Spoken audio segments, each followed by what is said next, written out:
And I'm live. Welcome. Sorry, just have to pause the music so it doesn't just loop. Oh, doing a stretch. Sorry. I've conditioned myself to do like a stretch at the start of each stream now, which is probably unpleasant for people listening. Anyway, hello. I'm live. Should I turn off the buns? I've done a thing where I can't hear the sounds of the buns. I've turned off the monitoring for this particular audio channel, so I can just see them. I imagine the noises are adding something that I'm missing. Oh, hello, Devil Baby. Welcome. Thanks for the follow. Didn't realize until now. You're very welcome. Oh.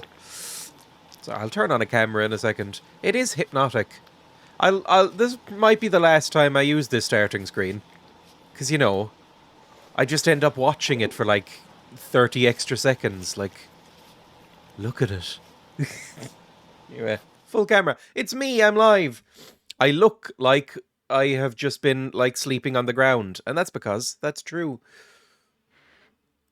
I was in the garden up until about 10 minutes ago. Just about avoided falling asleep in the grass. I mean, a cat came up to me and fell asleep by my arm, and then the guinea pigs fell asleep by my other arm. So, of course, I was just going to lie there and just kind of, you know, bask in it. My mind is dirty. I think of something else when I see the donuts being filled. It's why it's so hypnotic. It's great. I mean, you can't not see that. I mean, look at them. Anyway, whatever. Let's do, you know, games. That's what I normally do. Games. I'm going to be finishing Love 365. I can't even remember what the fucking game was called. Kissed by the Baddest Bidder. You know, the one where we were auctioned off as a slave and now we have to, like, seduce a hot mob boss anime boy. That one. I'm going to be finishing that today.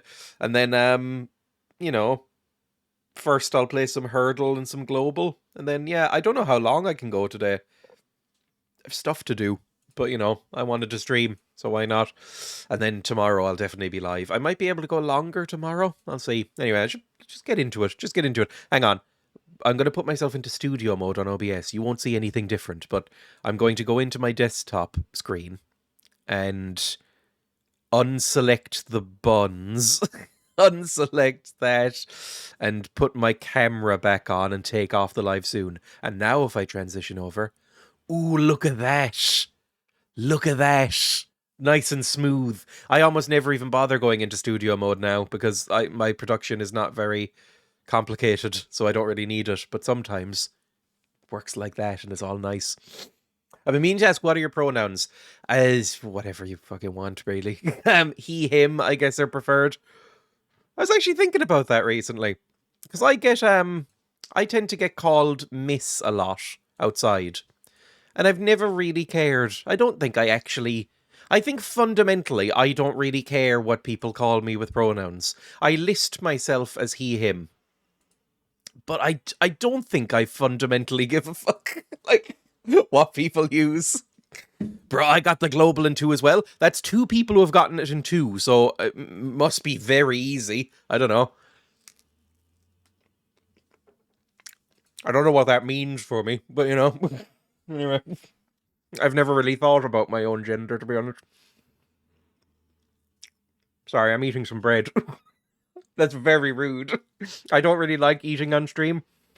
Aside from the, you know, horrible, horrible jelly beans. Because I always find it a bit gross. But I have, like, the remnants of some bread in front of me. Yesterday, I went down to a restaurant. Like a local, tiny Italian restaurant that's nearby me that my girlfriend and I go to a lot. And as we were leaving, it was like it was in the evening. It wasn't that late, but we were leaving the restaurant, and the restaurateur, the owner, was an Italian man called Luigi, because of course he is, called us back and went, "Hey, I like you two. You're like good regulars. Here, have some free bread." So we got some like free home baked bread. It was nice. So I'm going to be eating that for 2 days. Basically, all I'm going to be eating for the next 2 days is some like fairly nice bread. All right, let's do the hurdle. Sorry, it's a sort of slightly scattered start to the stream, I know. Let me just chew and then I'll do the hurdle. I'll just buffer it while I'm chewing.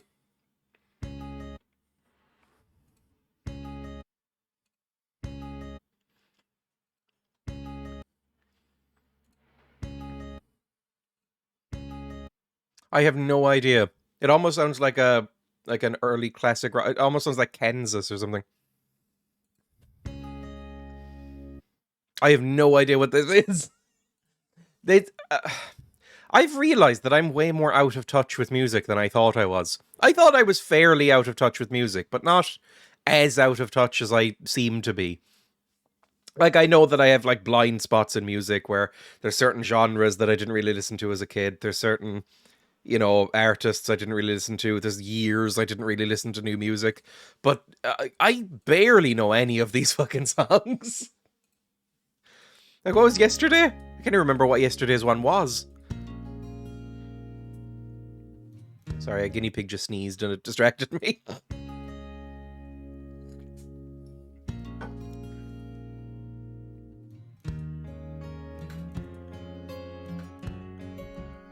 I have never heard this song. I think this is going to be a botched hurdle. Unless they say the name of the song around here, I'm not going to know it.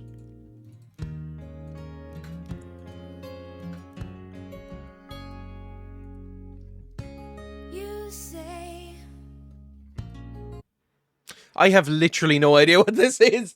You say. It feels sort of mid-2000s. Yesterday was the one where you got the right song? Was it, but the wrong artist? Oh, I remember. It was Joan Jett. I Like Rock and Roll, and I guess the original, which was The Arrows, which I'd never even heard. That was the one yesterday. I don't know. I'll listen to it one more time. It feels like it's from, like, 2005. Like, when Alanis Morissette was huge. That was probably earlier than 2005. That was, like, the late 90s, maybe. It feels like that kind of genre, like an Alanis. I don't think it's Alanis Morissette. I kind of like Alanis Morissette. I don't know. Who's this? You say. There's no results for You Say. I don't know. Is there a song? What's an early 2000s, like, sort of pop folk, soft ballady guitar person? Dido? Is that a person? I don't know if I know a Dido song. No, that's... One second. Dido? No. It's not Alanis Morissette, but sure. Let's say it's Thank You by Alanis Morissette. No. Who is Lisa Loeb? And it's from 1994. We had the Dido conversation before. I know we did. And I recognized a song of hers, but I've already forgotten what that is. I feel like I know the name Lisa Loeb. Lisa Loeb. Loeb? American singer-songwriter, musician, author, actress. And that's her famous song. Is her number one hit song Stay from the film Reality Bites. I don't know what that is. What's that? Apparently it's from 1994. It's a movie I have never heard of. Was Lisa Loeb a one-hit wonder? It seems like it, yeah. She definitely has German ancestry with that last name. Let's see. Maybe Dutch. Born to a Jewish family, raised in Dallas, Texas. It does not say. Cool. Well, I mean, maybe then. I mean, a lot of people from that area went over to America for obvious reasons.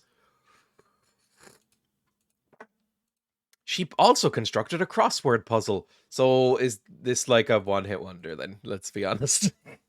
She achieved 2 additional top 20s with Do You Sleep and I Do. And then that's it. Okay, fine. I've never heard of this person, and I don't know what Reality Bites is. Jewish ancestry, probably, then, yeah. Romantic comedy film, directed by Ben Stiller. That could be good or bad. Winona Ryder, Ethan Hawke. Although I saw Ethan Hawke last night in a movie and didn't know it was him. I don't know if I've ever actually seen Ethan Hawke in a full movie before. He was in The Northman as like a fairly big role. And I was like, oh, this guy's really good. Who's that? And I looked it up afterwards and it was Ethan Hawke. I was like, oh, turns out I like Ethan Hawke, I guess. It's achieved cult status. Did you hear the latest Russia bullshit? I did not. Oh no, I haven't looked at the news today. because it makes me sad consistently, so I just kind of stopped. Is this like a well-liked movie?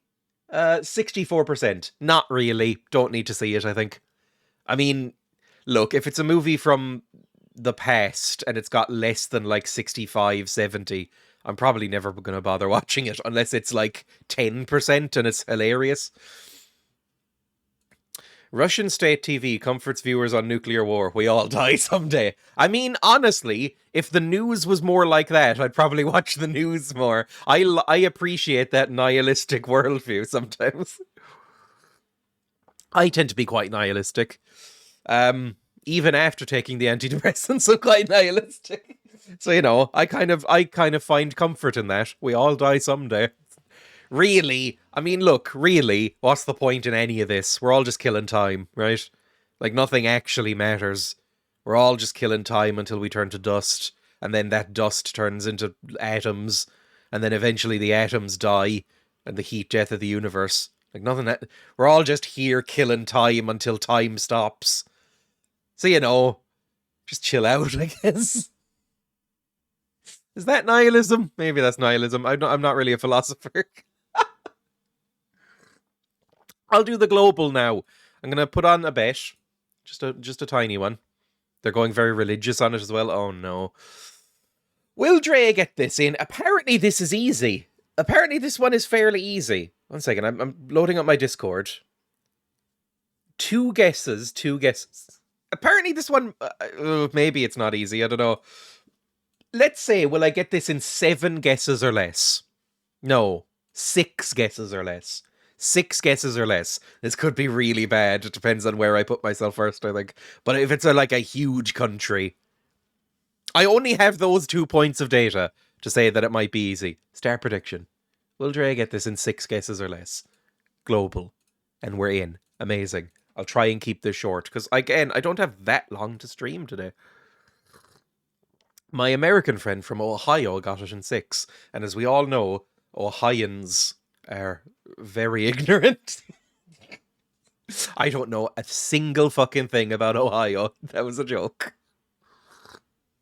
I don't think I know where Ohio is. If I was to look at it, like, where's Ohio in this bit? Like, this is USA, right? Yeah, it ends about here. And then ends about here in Canada, like around these lake bits. Like, Ohio is probably, like, maybe here in the middle bit? I don't know. No idea. Let's say fucking, I don't know. Let's say Turkey. Turkey's big and central.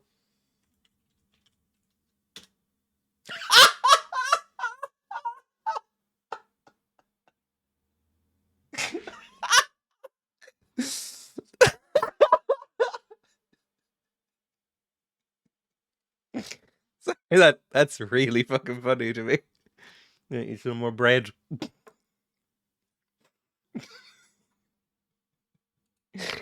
Cool, well, that went well, I guess.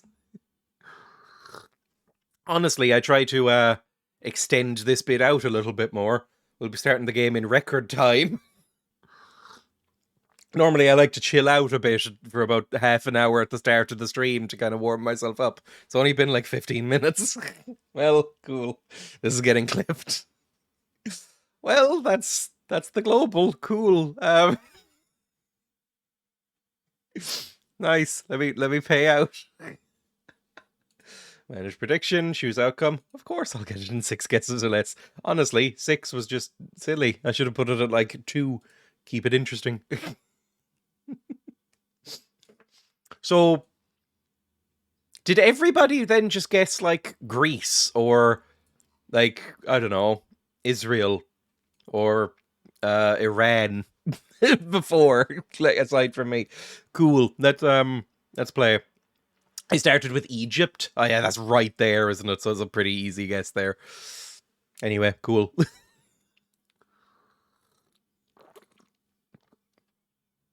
Sorry, I'm just trying to wake myself up. I actually slept last night, which is interesting. Although I didn't get back to my house until about midnight last night because I went to see The Northman. It's a good movie. I liked it. I would say, in terms of Robert Eggers movies, who I like as a director, it's between it's like The Witch, Northman, Lighthouse, right, in that kind of order. But I liked it. But the only place that was airing it anywhere near me was about half an hour away by bus, and it started at like fucking 8:30 at night. So I didn't get back until like nearly 1 in the morning because it's a fairly long movie. And actually, yeah, I missed one of the bus back because I got public transport there. The bus back left like a minute or two before we got to the bus stop, so we had to wait for the next one. It took a while, basically. I wish that a closer cinema had played it, but that just wasn't to be, because every cinema I looked at, I ranted about this very minorly in the Discord, every cinema that I looked at near me, within like 2 towns radius, every cinema was full of fucking like superhero stuff or like Disney trash. And I was like, I want to see the fucking Northman. I mean, this is a well-liked director, and I've seen lots of ads for it. Why is nobody fucking playing it? So yeah, and as a result, it's not actually doing very well, like financially. So it's unlikely he'll get that big a budget again. And it's a very cool looking movie. You got to see Björk dressed as a cool, like, sexy witch, which is always nice, I guess, if you're into that. Fine, full camera. Am I on the thing? I am on the thing. I think I have the emulator up and everything, so this shouldn't take too long to start. Let me just see if I go on to my BlueStacks thing. There we go. I'm loading up Love 365. If it wants to play. I'm double-clicking on it, and it seems very hesitant to play. Play? Right, it's not starting. That's worrying, but what I'm going to do is close down the app and retry it. Maybe that'll work. I have put my my computer to sleep and then logged in since I last played this, and I didn't bother closing it down. So, BlueStacks. If not, I'm sure there's something else I can play. I might log into Rust or something. Oh, there's an update, I think. That's it. A new BlueStacks X version is available. It's updating itself. Cool. Yes, you can update. Oh, for fuck's sake. How's everybody doing today? How's everybody feeling? Everybody having a nice morning? Or wherever it is? You know, whatever time it is for everyone. Like, what time is it in Germany? It must be like, I don't know.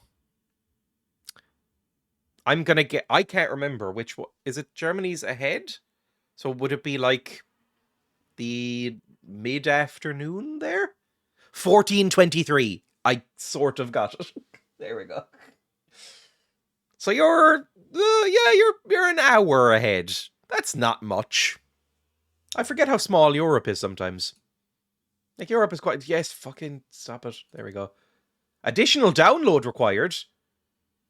No, do not show that again later. Just fucking load up the game, please. We're GMT +1. I think I'm GMT -1, right? Or GM... Am I? We're in IST right now, and I don't 100% know what that is. Load up the game! The game isn't loading. Oh, there we go. It's starting to load. Fantastic. Afternoon here, 1:24. You're the same as me, then. Oh, Jesus. Sorry, I got jump scared by the game starting. Now, it'll look a little bit weird, but that's because it goes landscape 1080p eventually, once we actually get into the game. I forgot how fucking loud it is. Sorry, I apologize.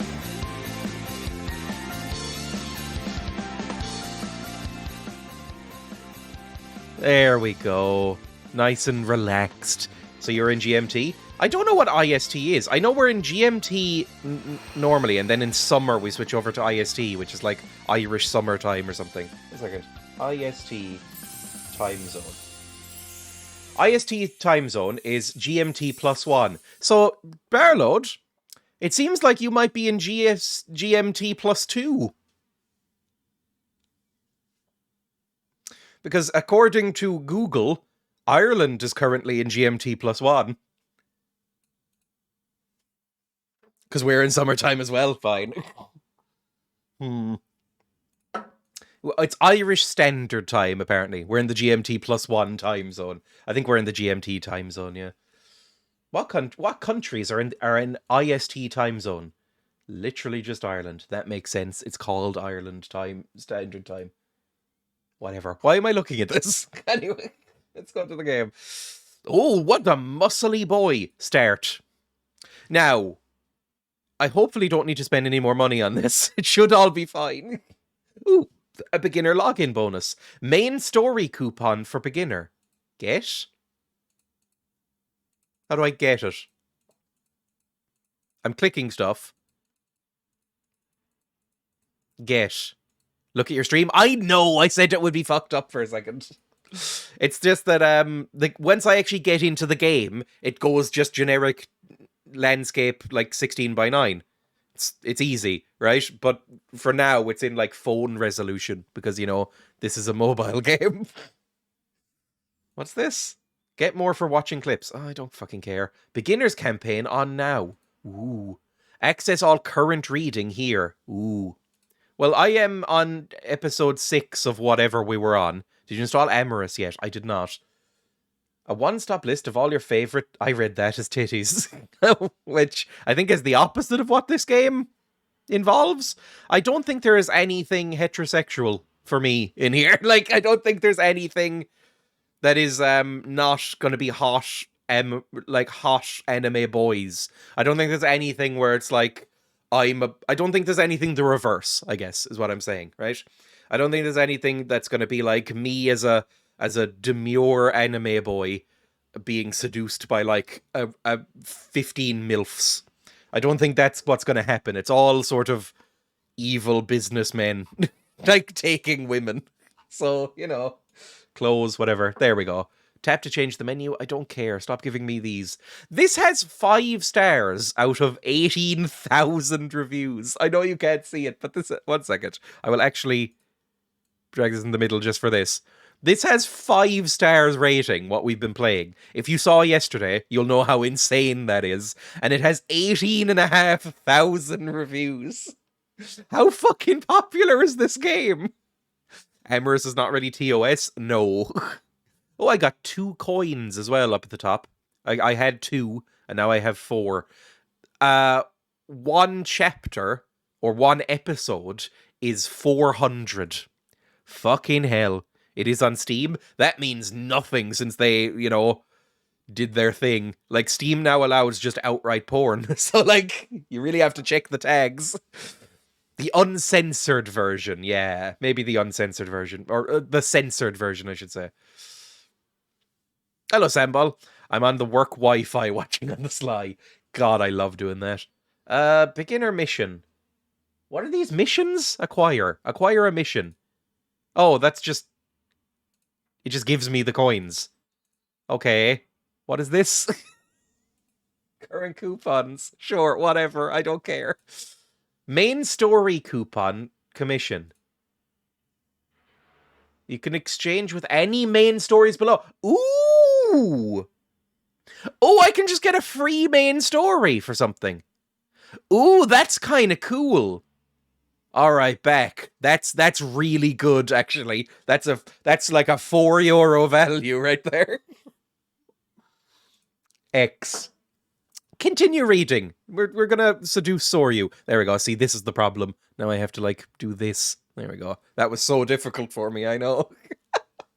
The uncensored version is on Steam too, but I think you can toggle it off and on. Maybe? I don't know anything about... believe it or not, I've never bought a pornographic video game. I don't know if I 100% get it, if I'm honest. I have never purchased a pornographic video game in my life, so I don't know how it works on Steam. Like, I assume there's just a little button that just goes like, show boobs or don't show boobs. In order to get the uncensored version on Amorous, you have to create a file in the install directory, so it should be fine. I must have done that, I don't remember. Fine. So, we are, I think, a lot of the way through this game, but we have, not all the way to the happy ending So I don't really know what we're going to do. I think we might get a bad ending with Soryu. Episode 6, because I don't know how many episodes there are. So close to our happy ending. Okay, music seems to be working. Can you hear any music at all?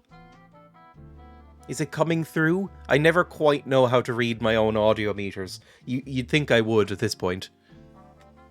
There's some smooth jazz in the background. Music is good. Fantastic. I also don't want it to be too loud. It's currently on 5% volume because this app is unbelievably loud. I think it might just be a phone thing. Anyway, click. Oh, what the fuck was his voice? If you missed this yesterday, then Jesus, I'm sorry. What you're about to see is bad. I think he had like an old-timey prospector / Goofy the dog voice. So... Gold! It's late. You should get to sleep. Sleep? But there's only one bed. That's it. We were just about to sleep with him. I suspect that he's gay, though. We've noticed him have some very, very close live-in companions. 2 of them. He has like a sort of crime butler and then just like a stooge. And they both sort of pal around and flirt with each other and talk about eggs in a suggestive way. Like, I think he's at least bi, but I think he might be gay. Either that or he's cripplingly shy, which I also get. But I don't think he's actually into us, is the problem. I feel my heart start to race. I hesitate in the doorway of my bedroom. And I feel his piercing gaze upon me. It's the only thing you're going to get pierced by, my love, I think. What are you doing in there? I always do a little bit of yoga before I go to sleep. You fucking don't. You are trying to seduce him, aren't you? I always do yoga. What's yoga? You just sort of stretch and show off, right? I need to do that first. I can't sleep unless I do yoga to improve my circulation. Fucking lies. You should try it, Soryu. You should sort of press up against me and do yoga with me. You can help me stretch. My character has watched far too much porn, I think. Get to bed. But... Go. Soryu motions with his chin towards the bed. Please select one. Oh, yes. Just yes. Just yes. Don't ask for clarification. Just fucking let him dominate you. It's fine. We just want... The goal is to fuck this boy. Or get fucked by this boy. Either one. Oh, okay. He won't do anything to me, right? Trembling, I head towards the bed and Soryu sighs. I won't do anything to you. I wouldn't make a woman sleep on the floor, he says, taking a blanket from the closet and putting it on the floor. Oh, just fucking do me! So he's letting me have the bed? Are you sure? Do you want to sleep on the floor? No. I wouldn't mind sleeping on the floor. I kind of like it. Once my bed broke when I was about 17. Just fucking do me. Once when I was about 17, my bed broke and I just slept on a mattress on the floor for about a month before I bothered getting a new one. And I quite liked it. I think I enjoyed it. I could sleep quite soundly, I think, just on a carpet on the floor. Like a dog. I mean, I nearly fell asleep in the garden this morning. Just like a cat lying beside me, some guinea pigs napping in a patch of grass, and I just like laid down and closed my eyes. I very nearly fell asleep. I think I can sleep anywhere. It's great. I am an unbelievably light sleeper, so anything wakes me. Like, literally a breeze wakes me up. But I can fall asleep anywhere. Was that it? Oh, it's dark. Yes! Do we hear sort of like heavy breathing and, you know, noises? Like sort of 2 slices of ham slapping together. That kind of noise. Do we hear that? And then, you know, some like heavy breathing. And then we look down and see something that we might not want to see. I recognize that was the worst possible way I could have described that. I can't sleep. Maybe it's the nerves, but I can't seem to keep my eyes closed. I sneak a glance at Soryu and see him immersed in a thick book. I wonder what he's reading. Huh? The dangerous detective returns. Is he into the detective character? That sleazy detective who bought a woman. That's a mystery novel, right? Oops, I just blurted that out. I have no interior monologue. I am a baby gazelle. There's a pile of similar books over in his nightstand. Is there a problem? No, I'm just surprised is all. You don't seem to get along with Mr. Kishi, and I didn't think mobsters like detectives very much. But you like reading books about detectives? I have to go against the police a lot, but I identify them with them a lot. We're similar. ACAB. You, similar to a policeman? We both shoot minorities. The structure of both organized crime and the police are quite similar. There's a strict hierarchy. The strong and ambitious always rise up in power. The only difference is the means used for them to get there. Ah. Sometimes I wonder what it'd be like to be one of them. So that's why he likes novels about the police. Soryu answers my questions as he quietly flips through the pages.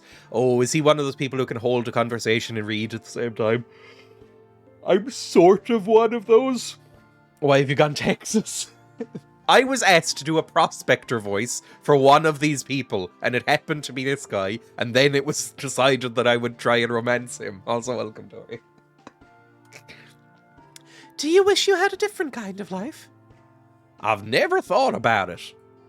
My grandpappy was the boss of the ice dragons. Oh, God. My dad's a mobster. My path in life was already decided when I was born. Mei Ling said a child born into the mafia has no freedom. The game really wants to push that I should feel sorry for these mob people. Like, they are in the mafia. They're in, like, the Yakuza. Like, he has killed lots of people, right? And he bought me as a slave. Like, I don't really have any sympathy for this man. And can't love who they want. He's definitely gay. Have you ever fallen in love with anyone before, Soryu? Let's talk. More sleep. But I can't. The sheets still smell like Soryu's masculine scent, and I don't think I'll be able to sleep anytime soon. God, he smells good. To be fair, the Yakuza are some of the most sympathetic mobsters. If I'm honest, I don't really know anything about the Yakuza, just that they are, you know, Japanese mobsters.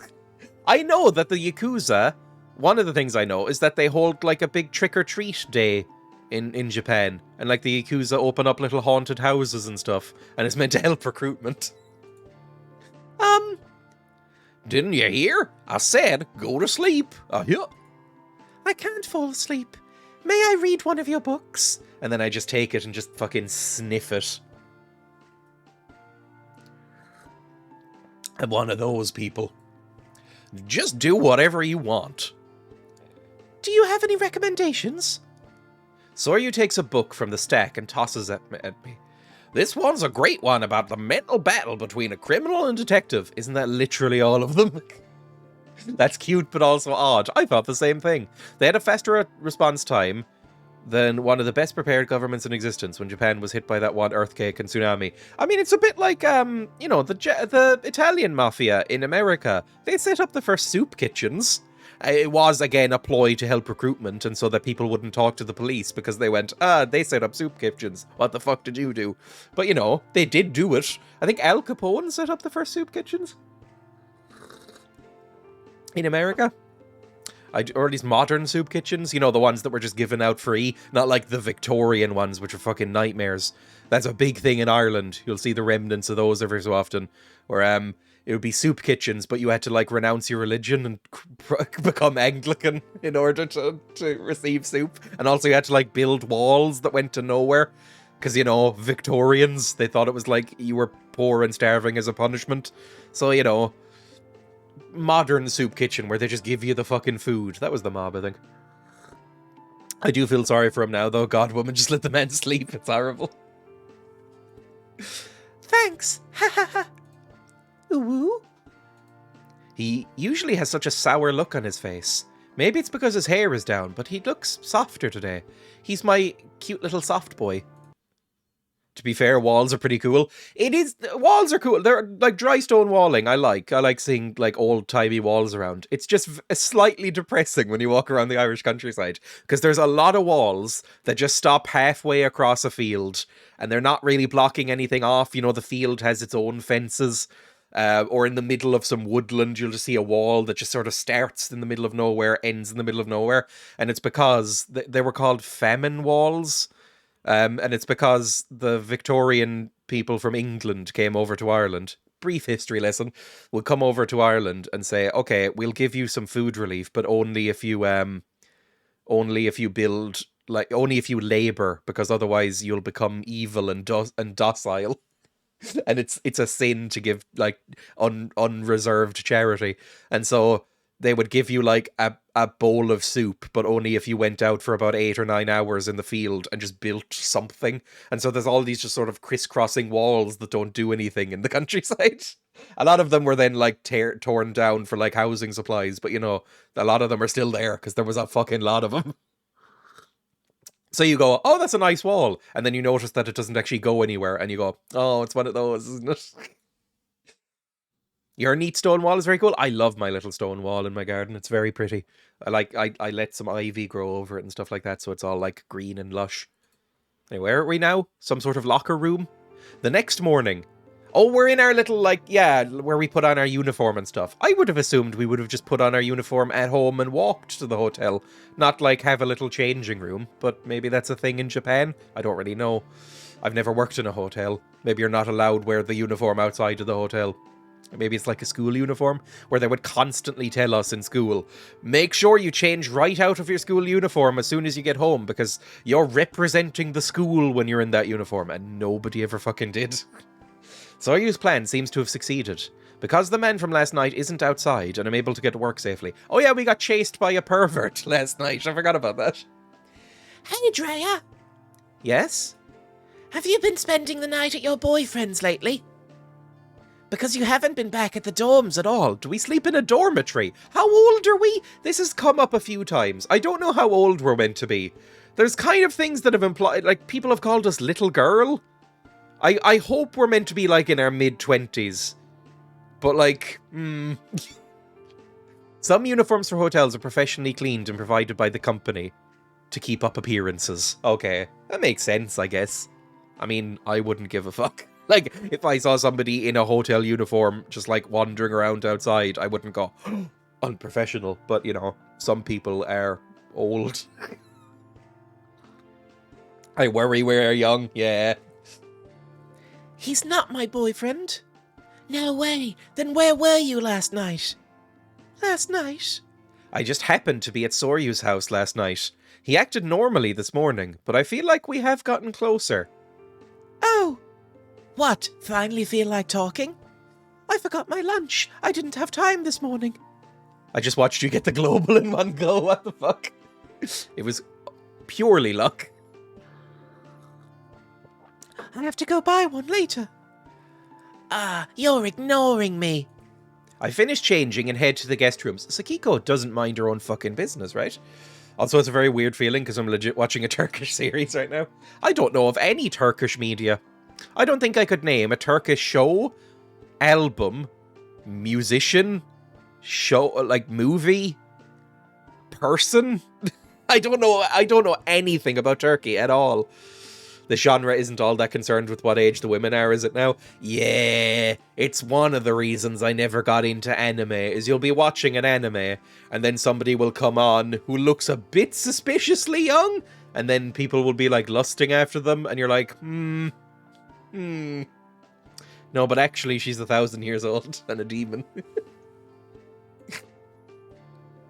Let's go. Ooh, a little, corner shop. What should I have for lunch today? I'm done with my work for the morning, and I head to the convenience store. Atiye. Atiye is the series I'm watching right now. I've never heard of it. I only watch anime if certain people tell me I should, because at that point it's safe. Honestly, same. If it gets, like, mainstream appeal, then I'm like, okay, it's probably alright. Like, you know, Cowboy Bebop is alright. I mean, it's a very good show, but, you know, its portrayal of women is pretty okay. But a lot of anime I've seen, Hello, Can, welcome. I've done my work for the morning and I head to the convenience store. That's right, there's a new flavour of my favourite ice cream out. I had pretty much the only flavour of ice cream I really like is mint chocolate. Mint in general. I like mint ice cream. And I have not had it in about 10 years because I don't really eat ice cream very much. And there just didn't seem to be anybody selling vegan mint ice cream. I found it again recently and it was really good. Although it did take me about 2.5 months to eat it all. It was just a pot of ice cream. But I eat ice cream so rarely that I'll take it out of the freezer, have 2 spoons and go, yep, that's enough. And then I put it back. I pick one up and head to the register. There's a lot of Evangelion porn out there. I've never seen Evangelion. Evangelion was the last I watched. I'm pretty sure the main characters are all 14. Oh. Oh. I do also know a Turkish musician and inventor now that I recall. I don't know anybody from Turkey. In real life or in media. I don't think I could name any. I mean, other than like the president or whatever he is. I pick one up and head to the register. Thud. Oh, pardon me. You're fine. I don't know whose voice I'm supposed to be doing. Huh? That voice. When I see who I bumped into by the magazines, my mind goes blank. Baba? What are you doing here? It's the Redditor! Oh, he's not wearing his hat, though. Oh, he looks even worse. I hate him so much. Normally, if you've missed yesterday, this guy is wearing a red suit and a fedora and a white tie and looks like the biggest fucking Redditor I've ever seen. It's just Baba. 2 bars. He's one of the people who bought me. What, is that it? Fedora time. Gorkem Sen. He invented the Yabahar. None of these words mean anything to me. Hang on. What is a Yabahar? A Yabahar? Oh, it's one of those drum things? A real-time acoustic string synthesizer. I think I've seen a picture of this once, but it looks bizarre. I kind of love it. This is a Yabahar, apparently. Look at that. You play it with a bow, I guess, and it sort of ricochets the sound off of these. YouTube. Yabahar. If I go to, like... Yabahar by Gorkem Sen.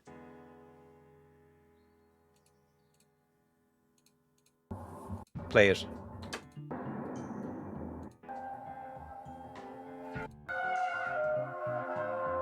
Very weird.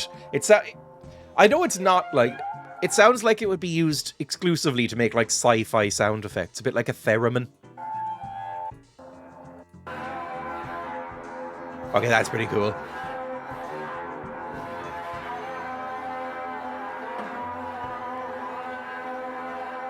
Oh, I'm pretty sure I've heard this be played before in something.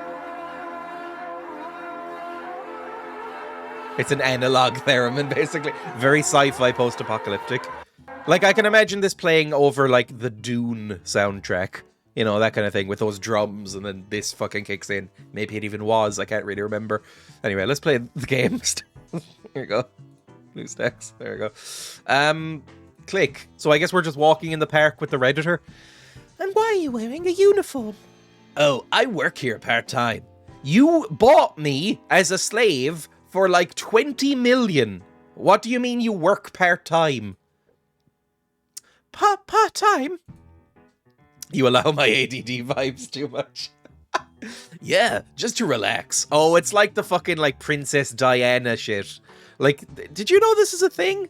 I only learned about this a few years ago.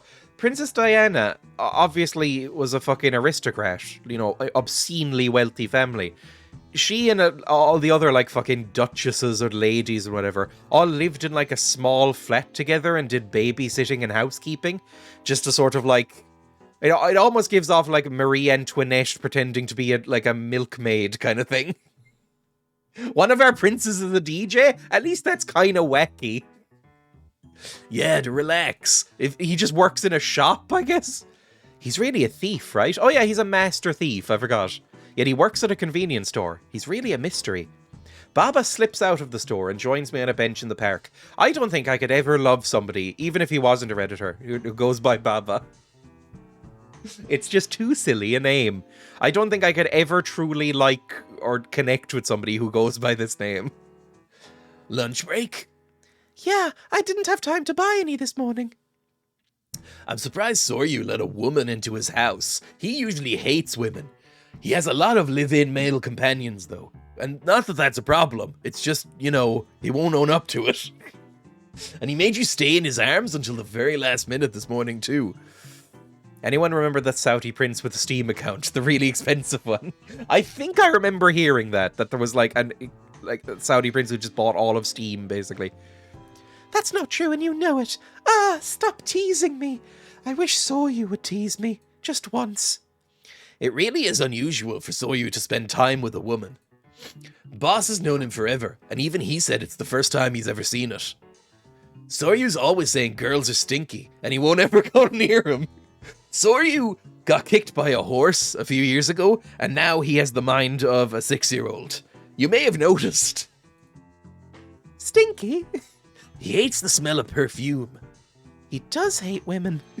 I knew that already, but why do I feel so disappointed? Who's the Redditor now? He bought like the most expensive Dota item ever, and there were actual news articles about it. The reason he's with me is because of those marriage meetings. Maybe, but Soryu's not mean to you at all. Of course he is. He fucking pointed a gun at my stomach yesterday. How should I put this? When Soryu's around someone he doesn't like, he's completely expressionless. But he expresses his emotions a little bit around you. Probably because even though you're scared, you're facing him head on. Okay, we need to face him, even though we're scared. We need to stand up to him a little bit. That's what he's into. He wants to be stepped on at heart. I think he's putting up a cold exterior, but he wants us to like step on him in heels. I'm calling it now. That's because my life depends on it. But I do feel like I'm seeing a different side to him lately. He's still scary, but there's more to it. It's like... I can't put it into words. He might be a bad guy, but he's not a bad person. He's just a mob boss who hires assassins. He's definitely a bad person. I think you'll understand what I mean soon enough. God, that's eerie. I know I have to click to continue, but just the abrupt cut out of the music and then this expressionless face makes it feel like a horror movie. Like that's foreshadowing. I don't like it. Ooh, a fancy restaurant. I'd love to play a piano like this. I was in a train station recently, and they had one of those train station pianos, and I really wanted to play it, but other people were on it, and I was like, Why do you think so many people in higher positions are into pro-doms? They control people all day, and that can get weird. I don't know the full psychology behind it. I wouldn't know. I am not very powerful or high up. He might be a bad guy, but that does not mean he is bad guy. After another arranged marriage meeting ends, I look up at Soryu's face while he pays the bill. I think I understand what Baba meant. Suddenly, Soryu looks behind me and narrows his eyes. Sorry, I'm yawning. And then, grab. Did he just grab my tits? Uh-huh. He grabs my shoulders and pushes me down to the ground. Bang, bang! The fucking mobster! Run! Kia! I don't know what... This has come up a few times. A lot of people have yelled Kia. I don't know what this means. Kia. What in the world? Several bullets are lodged in the pillar right where I was just standing. No way, they're even trying to attack me in here? Soryu takes me behind a nearby sofa. Damn, gold! Damn it, I can't believe they're shooting in such a crowded place. Soryu's holding me. Dreya, for the love of fucking God. You're getting shot at. The one time you shouldn't be horny. Stop being horny. The K is likely not meant to be voiced so hard. Yeah. His body is so much larger than I thought. He's bulging out of his trousers. And even in this situation, I'm not even that scared. Now what? Is it because Soryu's right by my side? Pressing hard and throbbing against me? We could run towards the emergency exit, or get in a way to cover us. Even though I know Soryu has a gun in his inside breast pocket, he's not making a move for it at all. Even though he talks like he doesn't value my life at all, he's really protecting me right now. Kya is a very feminine way of saying ah. Real? It's gendered ah. Like a gendered scream, I guess? Sure. I don't watch anime. And not just me. He doesn't want to involve anyone else here in this. People are running around trying to escape. A child nearby is frozen in place, frightened by the chaos. Almost as if it's slow motion, a bullet passes through his skull and he falls to the ground. Wah, mommy. Shut that kid up. Wah. Oh my god, he's pointing the gun at the little boy. I want to help him. Please select one. Okay, we can't do nothing, obviously. He wants Soryu. Probably more into men than women, but he likes being sort of impressed by a brave lady, like a brassy dame. So we need to go be a brassy dame. I think we be bait. I think we go, hey, look at me, and then get him to like shoot us, and then we'll be like given like medical attention by Soryu, and we'll get to touch him more. Sure.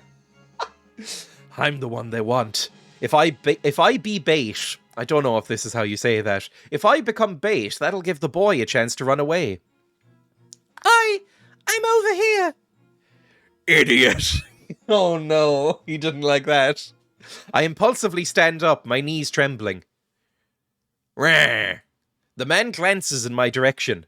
Just then, Soryu sneaks over to the man and knocks the gun out of his hand. Expectations. Soryu is impressed. Reality. Soryu goes, what the fuck is wrong with you? Ow! The gun goes off in the struggle and Soryu is shot in the arm. Oh, what was his voice? He was like squeaky-voiced teenager, right?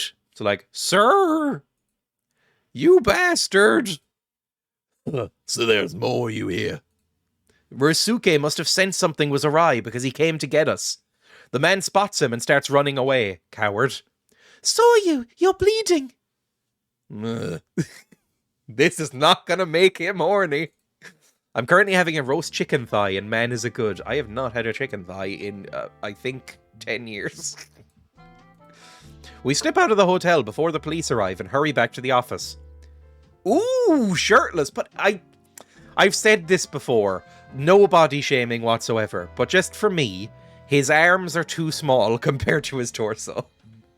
Like, his arms are so spindly compared to that giant torso. His torso is just a big rectangle with some lines on it. And these arms are little matchsticks. Like, he absolutely needs to do some bicep curls at the very least.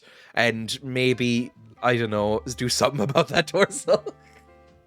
It just doesn't match. It's weird. His neck is also too long. He looks like a cryptid. No! We have to disinfect it or it might get infected. You were right about getting shot in medical attention, just not who. But... oh, what was his voice again? I don't know. Who cares? Lead bullets aren't good for your body. It could cause problems for you later. Meh. Fortunately, Soryu's wound isn't serious. Oh my. I'm consumed with guilt as I tend to his arm. Maybe Miyu almost looks like that. When his arms are up, it actually looks a bit better. He looks a bit more like he might taper down in that kind of carrot shape. You know when you get like really muscular men and they have like that sort of like almost V of muscle that points down to their crotch that you can see above their trousers? Looks like he might have that. I'm consumed with guilt as I tend to his arm. What you should do is tighten the bandage a little bit too tight.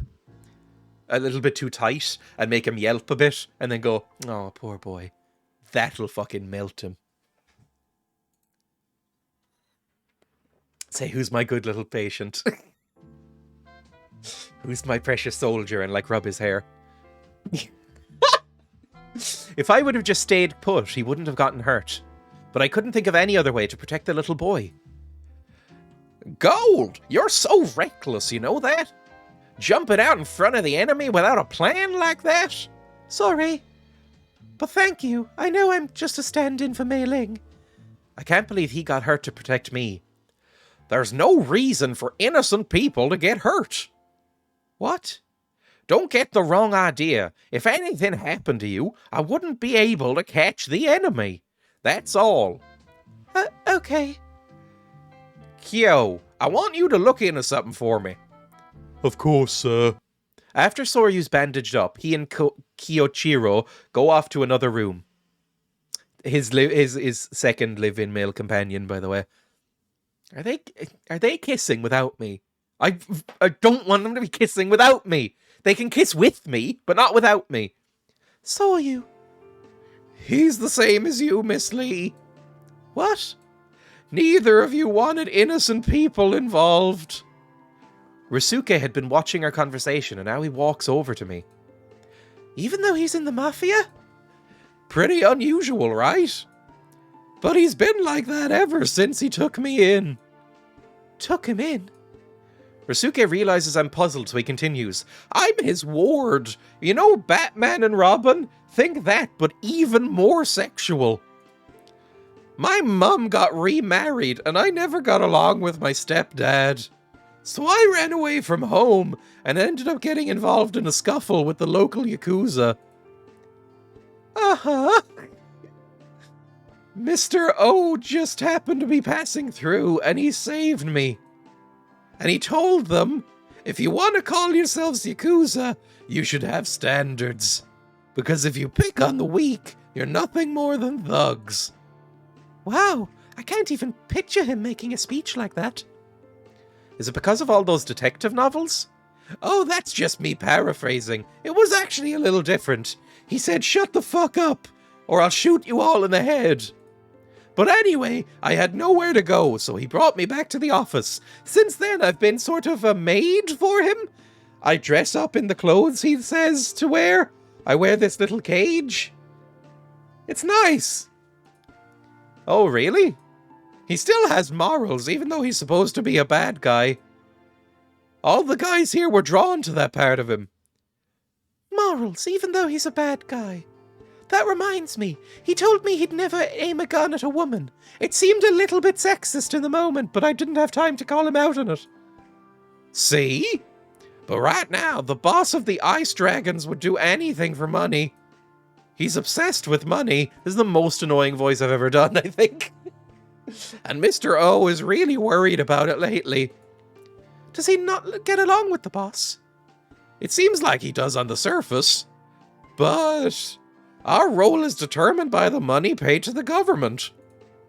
And Mr. O is trying to make a lot of money to get on the boss's good side. To change the Ice Dragons little by little. He wants us to do community outreach programs. Is that why Soryu's trying to get ahead in the organization? He wants to make the Yakuza like a nice family place. He's not satisfied with the boss's philosophy and he wants things to change. We're prepared to follow Mr. O no matter what. Otherwise he won't let me out of the cage. He keeps the key. You really admire him, don't you? Yes. I look in the direction of the room Soryu disappeared into. I thought the door was closed firmly before, but now it's just slightly open. Are we gonna sneak in? Ooh. Episode done, maybe? Oh, that one ticked over quite a lot. That one was good. That one was good. We ticked that. We're gonna get the fucking happy ending, aren't we? I mean, we better get a fucking happy ending. Episode 7. I'm just gonna pour more tea. Enjoy the fairly mediocre background music for a second. I will say, again, if you missed the start of the stream, this has 5-star reviews. It had like 4.9 out of 5 on this app, and it had 18,500 reviews. This is very beloved. I knew I wasn't imagining the cage joke. I don't know. I get that vibe when I look at that guy. It's been so long since I had a day off without having pretend to be Mei Ling. What should I do today? Oh, what was her voice again? It was like shrill, fucking, like, Cockney harpy, right? Hey, love! Dreya! Yeah, what is it? I turn around when I hear my name as something is sprayed at me. Mei Ling. I don't know what fluid this is. It better not be bodily. Haha! Baba and the other guys took me to Harajuku yesterday. I found some nice perfume for you. No! No, he hates perfume. He's gonna fucking not sleep with me now. You bitch. Oh, thanks. Wait, you went to Harajuku? As in you left the hotel? Yeah, Baba and Ota took me sightseeing. Hey, that's not good. She is gonna be assassinated, isn't she? Remember the other day when you almost got attacked? Baba, if Soryu finds out you took her to the hotel, you're going to get in trouble. Hey, don't worry. He won't find out. Where's his hat? Is he no longer a Redditor? Has he switched to Twitter? It kind of looks like he switched to Twitter. No, this is a LinkedIn look. He now exclusively posts inspirational messages on LinkedIn, which is even worse than fucking Reddit. And Ota was Schwarzenegger, right? Yeah. Maybe I should tell Soryu before he gets attacked again. Hey, don't you have the day off, Dreya? What do you usually do on your days off? Huh? I mean, I'm finally free. I want to do what normal girls do. I catch up on laundry, or do some cleaning, cook some food for the week. I'm really into meal prep. Sounds pretty domestic. I love girls like that. I'm one of those, traditionalists. I got really hardcore into, like, Christian traditionalist groups online. I think I might have been radicalized. They're usually really considerate on dates. You're talking about women again? You never get sick of that, huh? Men love the thrill of the chase more than anyone. I'm a predator. I wish you could give some of that energy to someone else I know. Frigid old Soryu. Was he outside when you threw his fedora? No, he was not. Oh, what was his fucking voice? I can't even remember. I think, like, fucking Bayou Cajun, right? It's better to conserve energy. More eco-friendly. That is Australian, but that'll do. Oh, you're all here. Raisuke and Soryu both come into the room together. What are you all talking about? Get out of here. You're just a fucking servant. You're a catboy maid. Get out. About how great girls are who can cook and clean, don't you think, Sor? Talking about women again? You never get it. Oh, hang on. I just heard the same thing. So, can you say something else? Tuck. That sounded like some English dialect. I've got my hands full with that woman over there. I don't have time to think about all that. Me? Moi? What does that mean? Whoa, sounds pretty steamy. Why don't you just marry her? You like a woman, that's so gay. He seems like the type. Oh man, I have my hands full taking care of her. Oh? Huh. You finally take... No. Bean, you finally taken an interest in her, huh? Irritated by everyone grinning at him, Soryu pulls his gun out. You like women, that's okay. Ah, will you stop that? It's so scary. I do not like guns.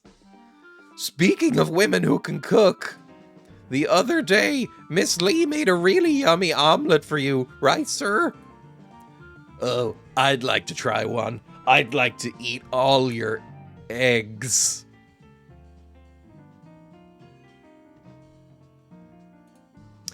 Me too!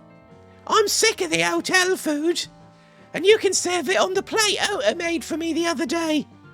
I was just practicing. It was my first time trying pottery, I swear. Didn't Daddy pester you into making it for me?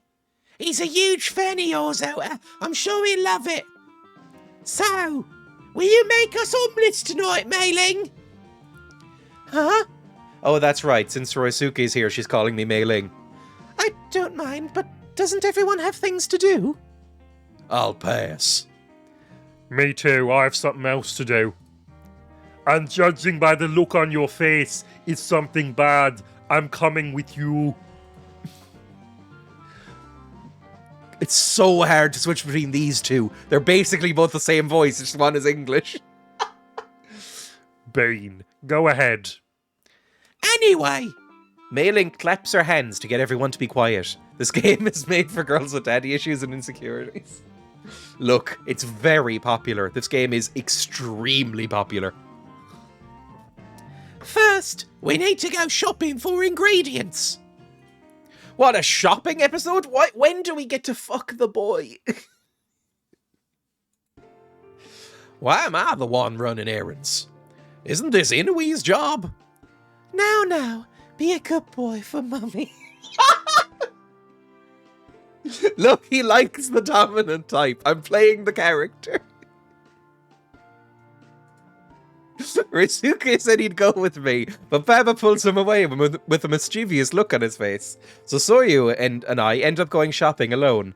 It feels so weird going to the grocery store with him. Something funny? No, I chuckle as I pick up a shopping basket. maybe I'll make omelets with a demi-glace sauce. I don't know what that is. Whatever you want. Gold. That might not be enough food, so I could make a salad too. I head over towards the vegetables, and Soryu silently follows me. I herd over towards the vegetables. This cost money. I bought this. The type of girls would only crush on the bad guy in every series. Lettuce, tomatoes. Hey, what's that? I ain't never seen one of those things before. And he's pointing to a fucking carrot. He's just very sheltered. Oh, it looks like they're giving away samples. It says organic vegetables, as opposed to robotic. If they just leave food out like that, anybody could just come in and poison it. Nobody's going to put poison in it. I know, but what's this? Bitter melon. So that's what it looks like whole. Do you think it's strange? Do you think it looks succulent? Do you think you'd like to put things in it? I've never gone shopping like this. So I've never actually seen vegetables whole like this before. I was one of those children on that Jamie Oliver show when he was making those chicken nuggets and everybody looked horrified. That was me. Really? It's kind of nice to be able to show Soryu something he doesn't know. He looks a little suspicious as we walk around, and I explain the various things to him. He's never seen a fucking melon. Even, he has a television, surely. I don't buy this. Hey, isn't that one of those people who always goes into the Ice Dragon's office? They're scary. I hear some women whispering as they look at Soryu. I used to think Soryu was scary too, so I know how they feel, but they shouldn't be so blunt about it. Yeah, don't be rude to the mob boss, just for practical reasons. That's not very nice, Andrea. Don't worry about it, I'm used to it. People see murder in mob boss and they jump to conclusions. Soryu says calmly as he notices where I'm looking. But Please select one. It's frustrating. We'll be angry. I think he doesn't want nurturing. He doesn't want submissive. I think he wants angry. He wants like somebody to like punch him hard in the stomach. You shouldn't get used to it, or it's frustrating. Let's say it's frustrating. that really frustrates me. You were afraid of me once, right? That's why I can't blame them. It was rude of me to be afraid of you before I really knew you. I know you bought me in a fucking cage. Sorry, that made me angry, that line. He bought us from a cage for 20 million. He bought us as a slave. He owns us from a black market auction. Why are we liking him? I'm sorry. Fucking hell. You. Being with you is so confusing. I think you're kind of wacky. What? No one's ever said anything like that to me. Sorry, I had no idea. It's all right. I can understand why you might think that. Before Soryu said Mei Ling was wrong to expect happiness. But is that really true? I'm just too sad to give up right from the start. Jesus Christ. Well, rain. Oh, it's raining. I'm sopping wet. And I've forgotten to wear anything under this dress. Anything? Please? We finish shopping, and the moment we step outside, we're caught in an evening rain shower. It's quite a ways to the hotel, too. I'll go back in and buy an umbrella. Go wait here. Oh, okay. Soryu shields himself from the rain with his hands and goes back the way we came. What, is he literally just like holding his hands above his head like that, like a child? Like, that doesn't do anything. Okay, cool. You do you, Soryu. He's sure taking a long time. He's gonna be fucking shot again, isn't he? I stand alone as the rain intensifies, and suddenly I feel someone standing behind me. Thanks for the umbrella, Sor. Oh, are you talking to me? Ah, sorry. I thought you were somebody else. A hot, maybe gay boy. What am I thinking, talking to someone I don't know? Either we're very suspiciously young, or this is a very grim game. I mean, we have really bought into the whole slave life here. Hey, you're pretty cute. Like, really beautiful. Excuse me? You waiting for a guy? Why don't you forget about him and come home with me? We can go to that hotel right around the corner. Get out of the rain. Hey, knock it off. Come on, let's go. And ... The man freezes the moment he sees Soryu, who's looking out from behind. What, your boyfriend is that guy with all the muscles? We've seen him shirtless.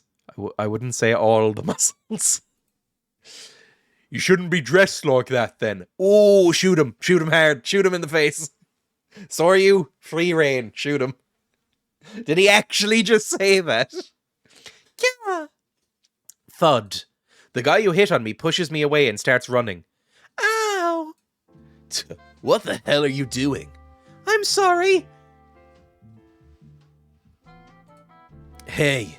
Soryu pulls me up from the ground and puts his jacket around my shoulder. Shoot him hard. Look, I'm aware I said shoot him hard.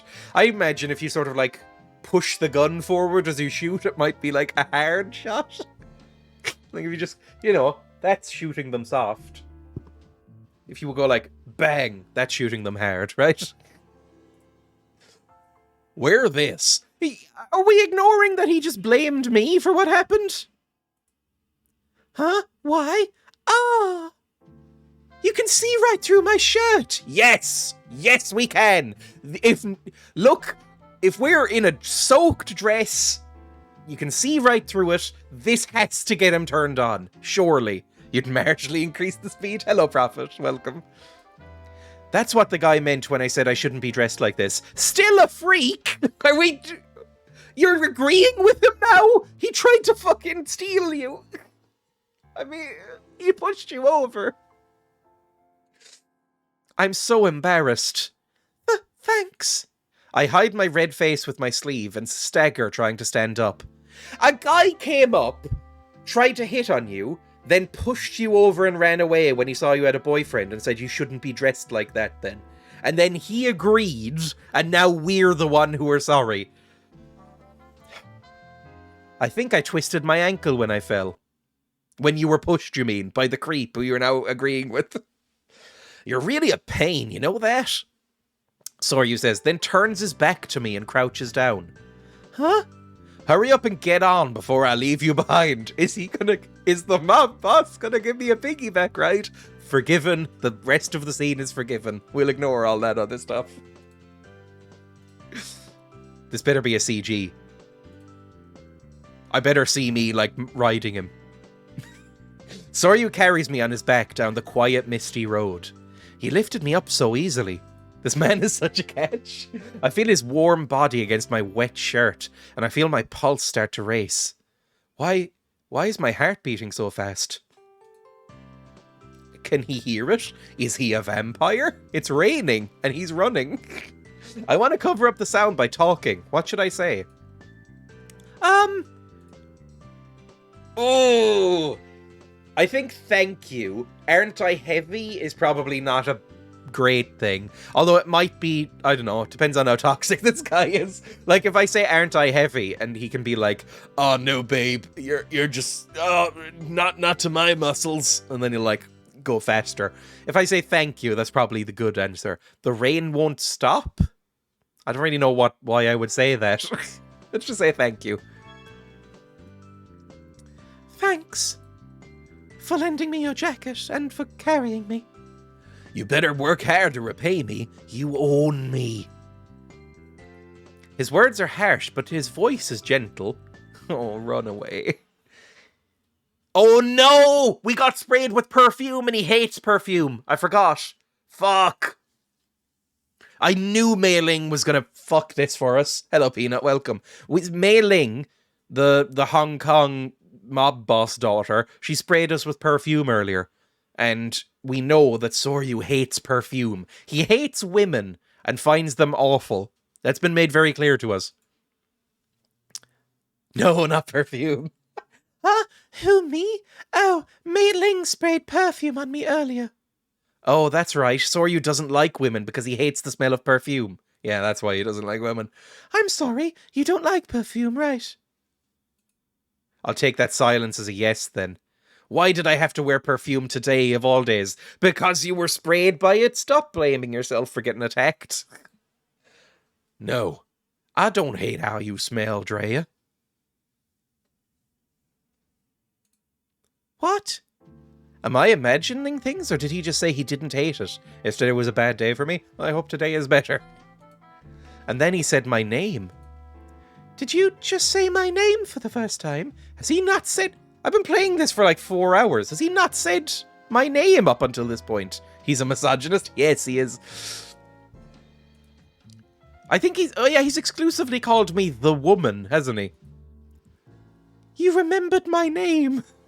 Oh god, Dreya, please. This is not... This is so less than bare minimum that this is embarrassing for you. Oh god, woman, please have slightly bit higher standards than he doesn't hate me. You're gonna end up batting your tongue off if you keep talking. And I'm into that. I might do it later. After he urges me to be quiet, I'm even more aware of the sound of my pounding heart. It's so strange. We're not talking, but it doesn't feel awkward at all. This doesn't go out to women in chat unless you need to hear it. I'm actually very comfortable. We're almost there. Okay. I respond, wishing that this moment could last even just 1 second longer. Soaked with freezing rain against a misogynist's back. Cool, after getting harassed in the street. Are we going to need to get out of our wet clothes? Excuse me, you called? A few days later, I'm at work when the penthouse pager goes off. We know where that is. And I'm called up to the executive lounge. Mr. Ichi, Soryu, and Ota are there. They look slightly surprised to see me. Dreya, I didn't call you here. But the pager buzzed. Oh no, I'm so sorry. It was the other buzzing thing. Maybe it No. yeah, maybe it malfunctioned. That's so bad. No, I called her here. Mr. Ichin Nomiya beckons me towards him and tosses something at me. At Xiong-sam? But why? He sits back down on the sofa and the corners of his lips pull up into a grin. I love how he's a southern accent. Change into that. You have another arranged marriage meeting. What? But nothing was scheduled for today. What's going on? I didn't set anything up, are you? I know, I did. An acquaintance of mine wants to form connections with the Bell Crickets. I'm going to sit up more. Well, you can see my microphone at the very bottom of my mic now. Oh, look at that. I don't think I've ever had my microphone up high for that to be seen. And back down. An acquaintance of mine wants to form connections with the Bell Crickets. I've already spoken to Simon about it. Sorry. What? But Mei Ling doesn't want to get married. So isn't it all kind of pointless? You. Why is Mr. Ichinomiya grinning? Yeah, I get it. So this is what you were plotting before. Good way to kill time, don't you think? This is the first time I've seen an arranged marriage meeting. Huh? Soryu gives a sigh of annoyance at the other two, who are laughing. What's happening? So, you're trying to get your kicks from watching an arranged marriage meeting? So you've got plenty of time on your hands as usual. What? These guys, I really am nothing but a toy to them. They bought you as a slave. Oh, Soryu is Goofy. I was trying to do old-timey Prospector, and it's leaning more into Goofy. Arnold Schwarzenegger. I mean, look, the game opened, again, if you missed yesterday, the game opened with us being bought at an auction for $20 million, sold to these 5 men, and then told that we were going to be a slave toy. Right? That is a thing. It seems like we just sometimes forget. Oh, we're so close to the happy ending! Oh, we're gonna get fucking blasted by him, are we? Great. As soon as I change into the Xiangsam, I go out to meet... I don't know who this is. He's a politician. I've seen him on TV before, and they've called him a rising star in his party. Oh god, horrible bean. Thank you, Peter. We're gonna get our happy ending. I don't know if I've done a bean in a couple of days. I'm running out. I need to, in the next couple of days, buy a new pack of these. Or buy, like, the spicy pack or something. I'm running rapidly out of beans. Like, I'm out of this one, I'm pretty sure. Or am I? This, yeah, I think I'm out of that one. Toasted marshmallow. Spin again. Licorice or skunk spray. Cool. I'm gonna pour some tea. Make sure I have that. We're very nearly out of these as well. Hello, bean there.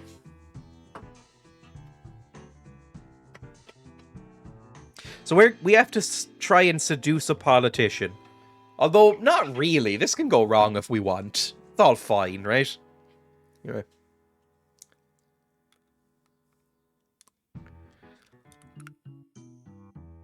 Oh, it's licorice. It's still really bad. I hate licorice anyway. Me too. Licorice fucking sucks. Like, it's not skunk spray. But it's licorice. Which is... It's not as bad. But it's bad. Licorice is good, you heathens. No, it isn't. It just isn't. Oh, it's stuck in my teeth. Hang on.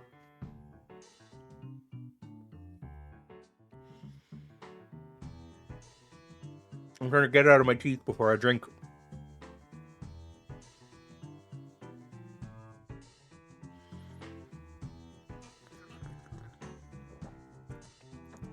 Oh, I hate licorice.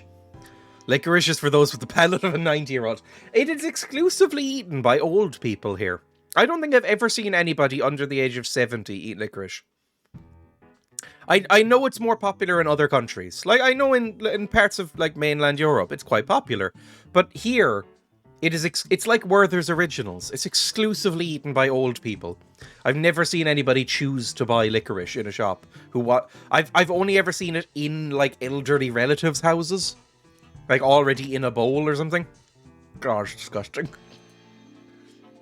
I don't know, what's his voice gonna be? Mainland Europe isn't exactly known for good food.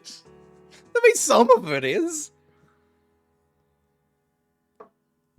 I wasn't expecting to meet a lovely long... Yeah, can't speak. Cool.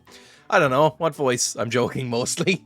I mean, look. French cooking, extremely good. Italian cooking, pretty good. Might be it. There's tons of licorice here, and I don't care much for it. My friend loves it, but can't get any in Austria except for the Haribo snails. Haribo make licorice? I've never seen a Haribo snail. Hang on. Haribo snail. Ugh. Oh, those are fucking disgusting.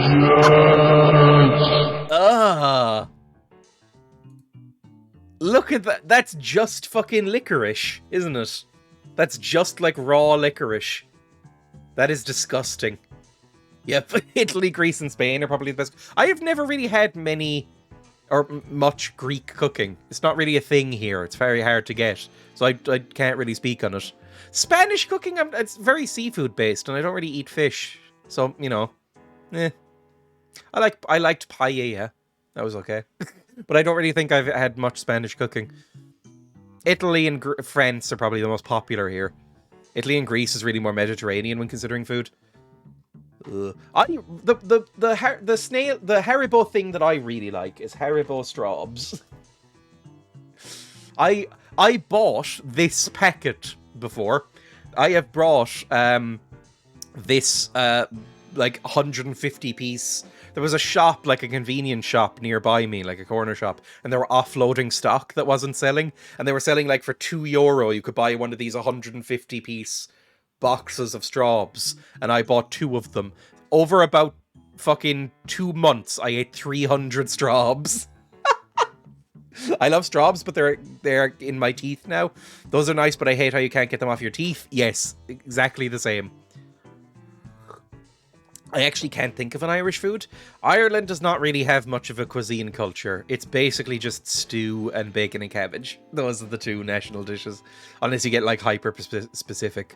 But yeah, like Irish stew is probably like the national dish, right? And then bacon and cabbage is probably second. And both of those, stew is good. Bacon and cabbage fucking sucks. So, you know, we kind of just import everyone else's food. Cabbage, stew, corned beef, yeah, a lot. Guinness, that's true. At least you aren't having pea wet. What is that? Guinness, a drink and a soup.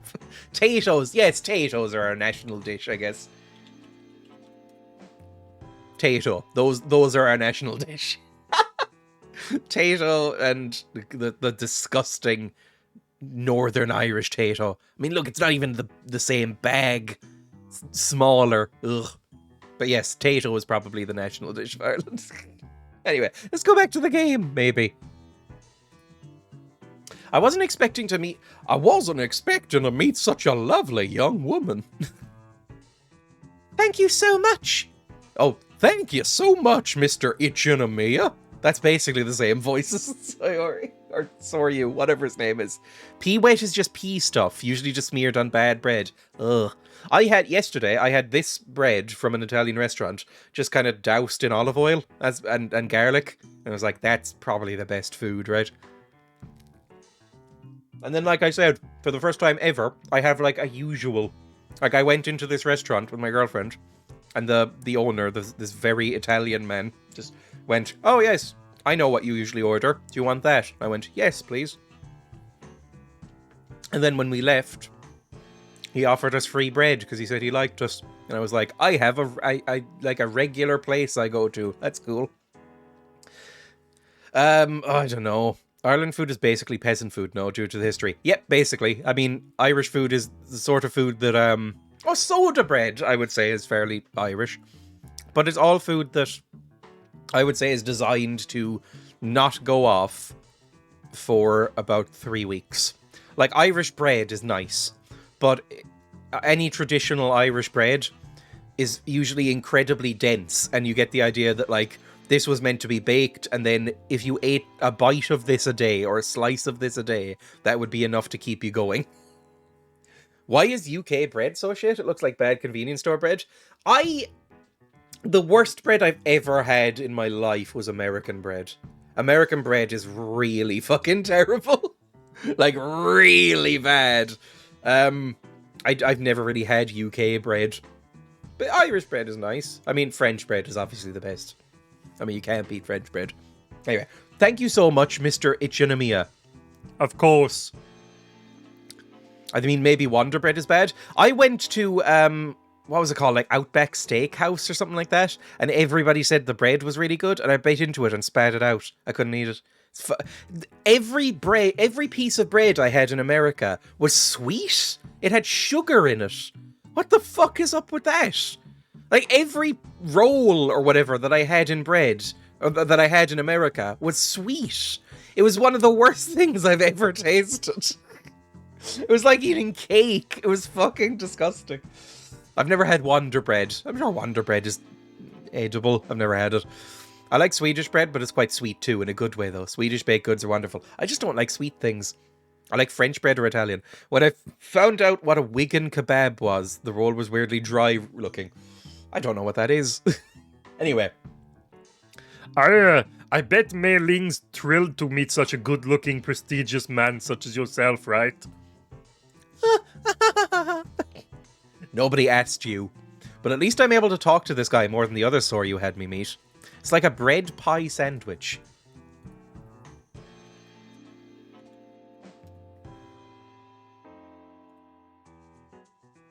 Oh, that looks fine.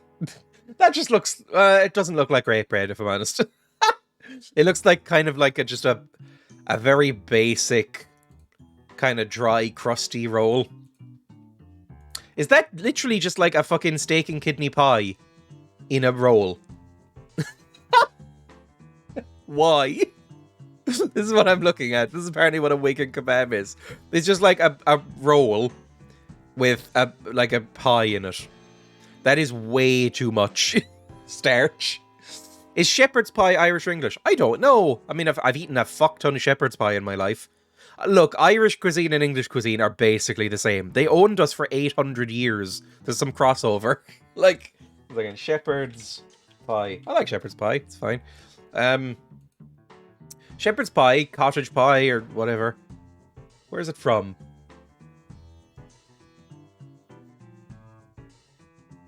I don't know. Well then, cool.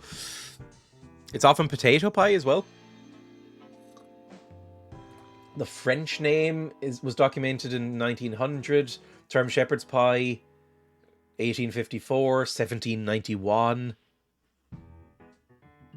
I don't know. Well, whatever.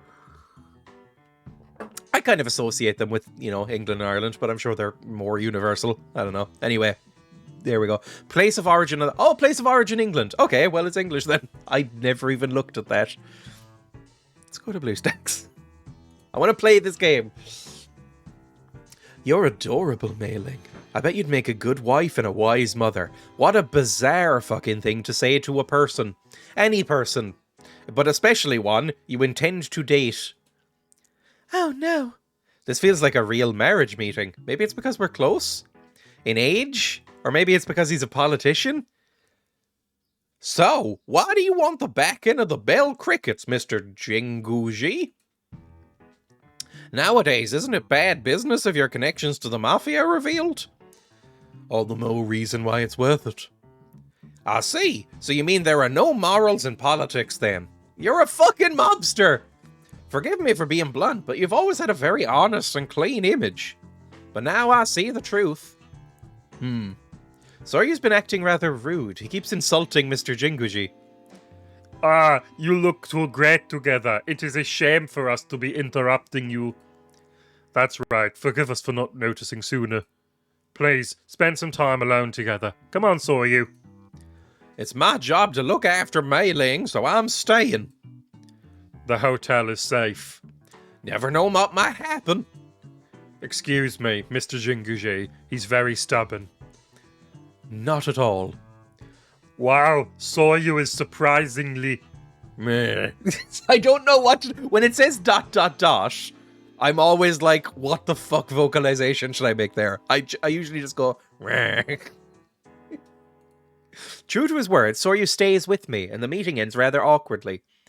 You know what? I'm making a toast sandwich now to find out what it's all about. I like the toast sandwich. Was he really surprised the politicians were corrupt? Everybody seems very naive in this world.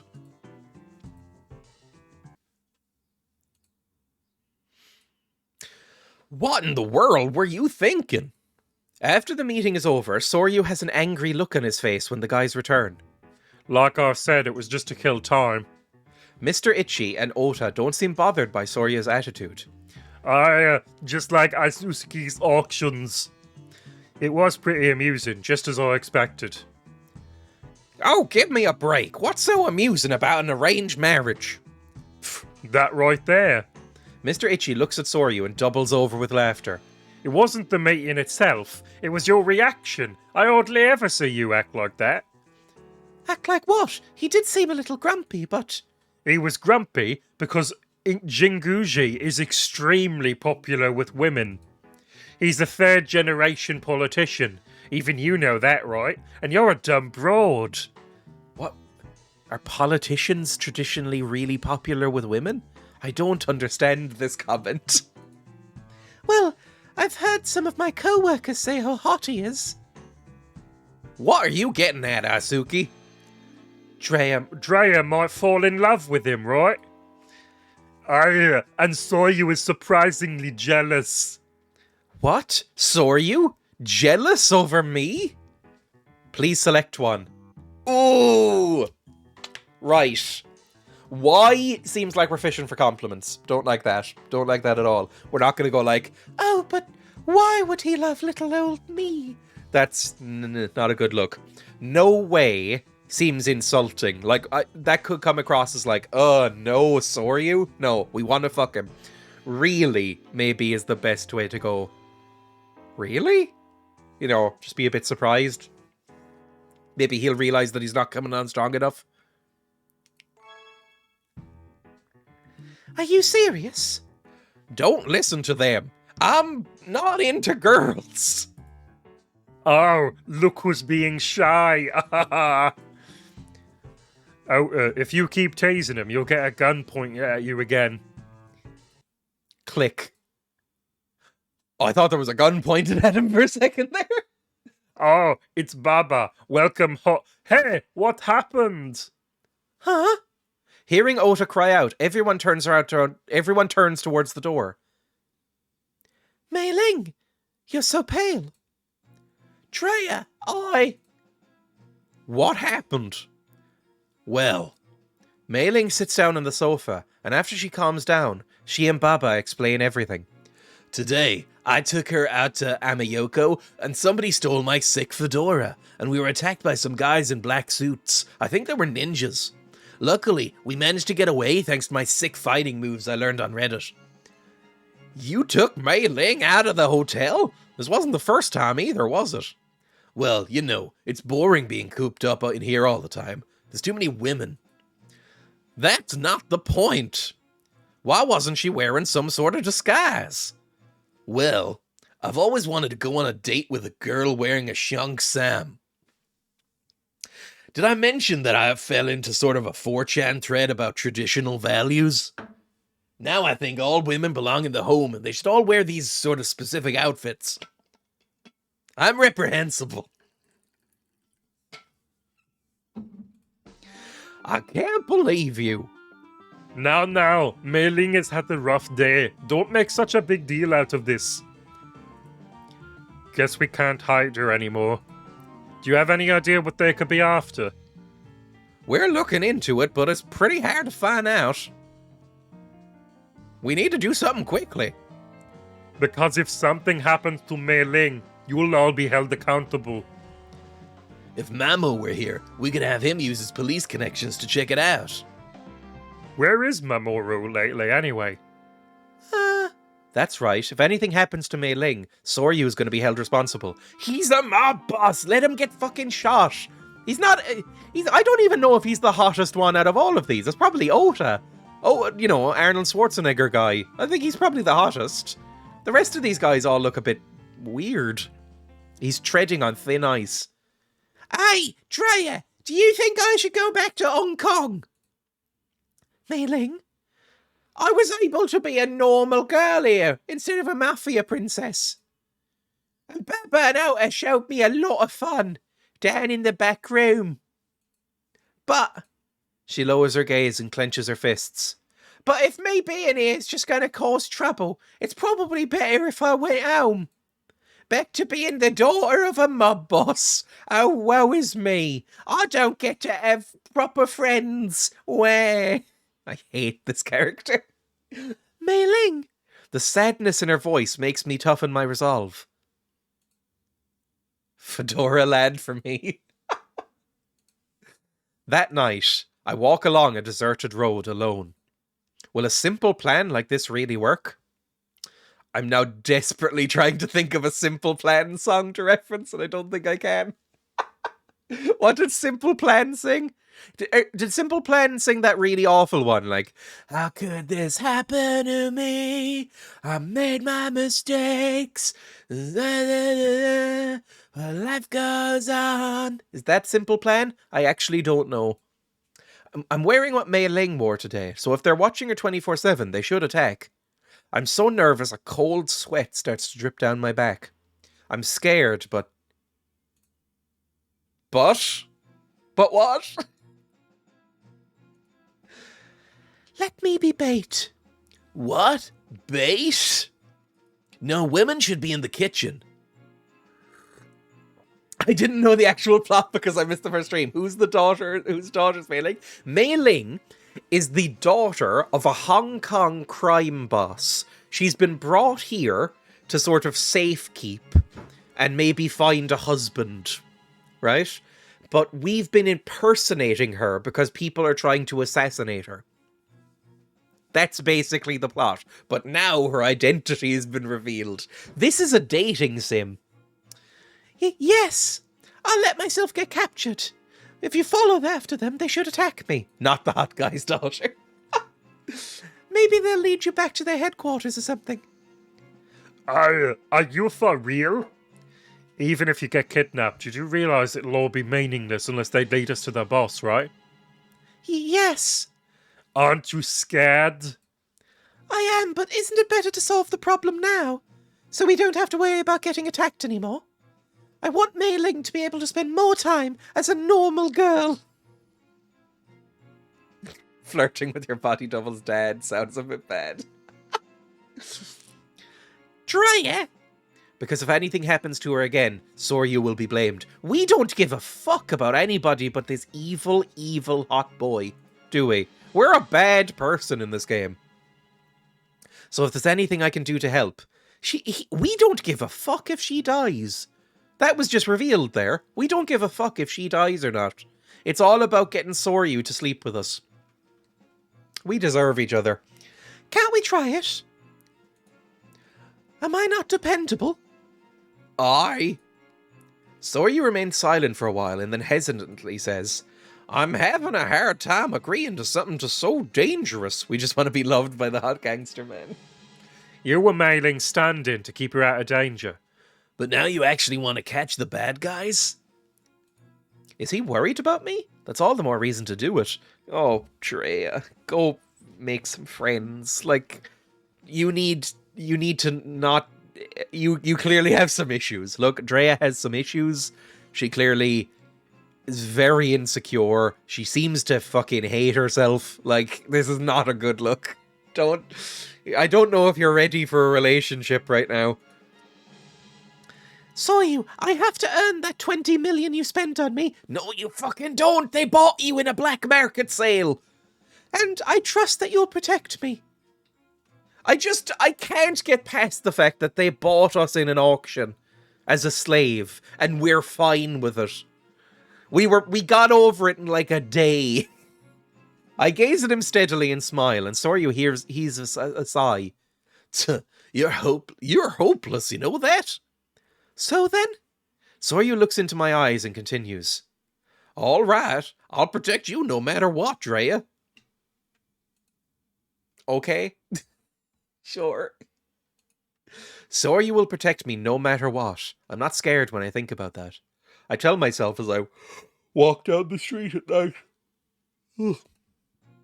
You've got a lot of nerve walking around alone at night. You're coming with us. That is the worst mustache I have ever seen. It's clearly meant to be like a pencil mustache, like a John Waters kind of mustache, but he's let it grow a bit too bushy, or maybe he wants it to be like a handlebar, like village people mustache, but he can't grow that. So it's just sort of this in-between. He looks about 12. It's just a bad look. This guy looks horrific. I mean, it's the same model flipped. Look, critique mode. This is the same model as this one, but they've flipped it, added clip art of some sunglasses, dipped the opacity, and drawn with a fucking brush tool a little scrap of a mustache. This is very lazy. Cool. Well, we're being taken into this abandoned mall or whatever. The two men in black lead me to an abandoned warehouse. My hands are tied behind me, and after I sit down on the floor, I look around. Immediately, this hasn't gone very well. Where am I? At first glance, it didn't seem like there were many people, but there are a lot of guards outside. Soryu will come save me, right? He is making love with his two beautiful live-in companions. He is not fussed about you. I start to feel anxious. I look down when I hear a door open. Mob boss. So, you're Mei Ling Li. I heard you were a beautiful woman, but you're still a little girl. How old are we? We better not be fucking 15. We're 25, okay? We're 25. Just headcanon. If it says otherwise, we're 25. A man with an evil face appears before me. Yo. Ever heard of the name Taizo Aramura, leader of the Aramura faction? Ever heard of Kermit the Frog? Your father's bell crickets have helped us out quite a bit. This is the boss of the Aramura faction, as he just explained. I've heard his name on TV before. What do you want from me? I want to use you to control Simon, of course. The bell crickets should have stayed quiet in Hong Kong, instead of trying to gain footing in Japan. I thought this was Jordan Peterson. I don't think I've ever heard Jordan Peterson talk. This is a very conscious decision on my part, but I don't think I've ever actually heard him speak. I'm not exactly sure, but I think this is a power struggle between the two mafia groups. I'm very dim. What are you going to do to me? That's a good question. He doesn't say much worth hearing. Exactly. Everyone knows Simon's Achilles' heel is his only daughter. Should I boil you? Fry you? Stick him in a stew? Chips?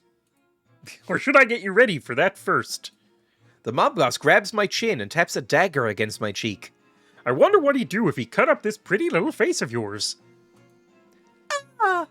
The cool blade on my skin makes my heart tremble. Soryu! I squeeze my eyes shut and I try to hang in there despite my fear. Just then... Yes! Peterson does have the voice perfectly suited for the cunt he is. If Peterson sounds like Kermit the Frog, maybe I should listen to it. Maybe he has some good points if he sounds like Kermit. Get your filthy hands off her! Ah! The moment I open my eyes, I see Soryu with a gun pointed at the mob boss's back. There are 15 other people around him. He came for me.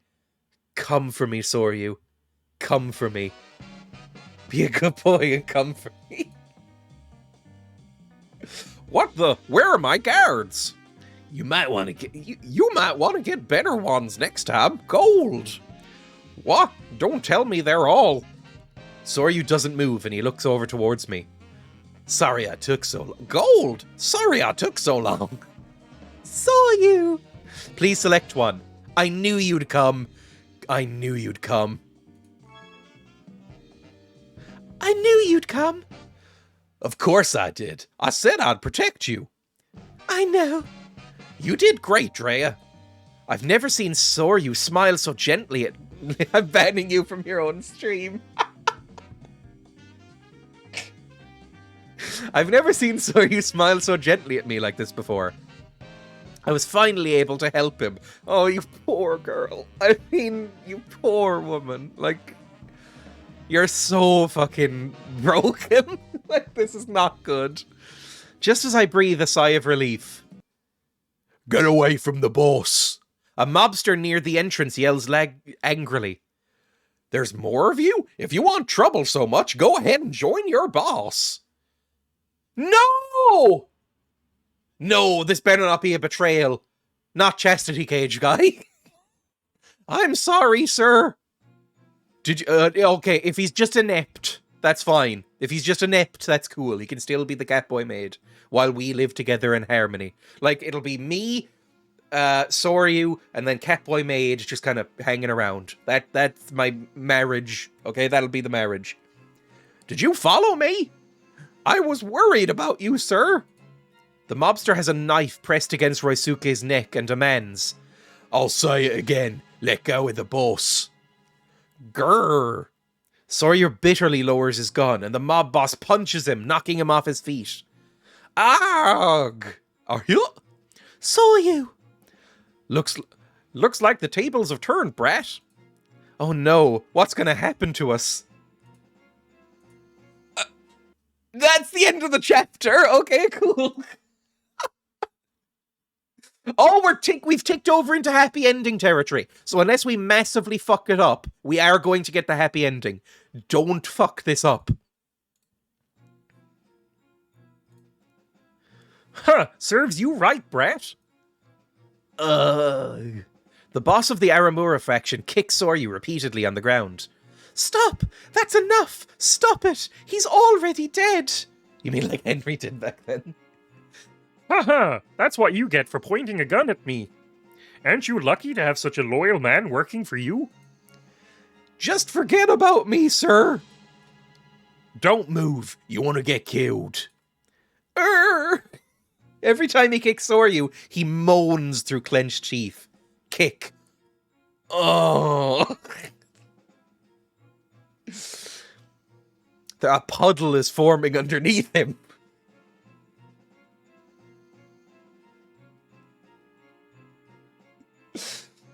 I think I've gone too far. Sorry. This is so cruel. I can't bear to watch this.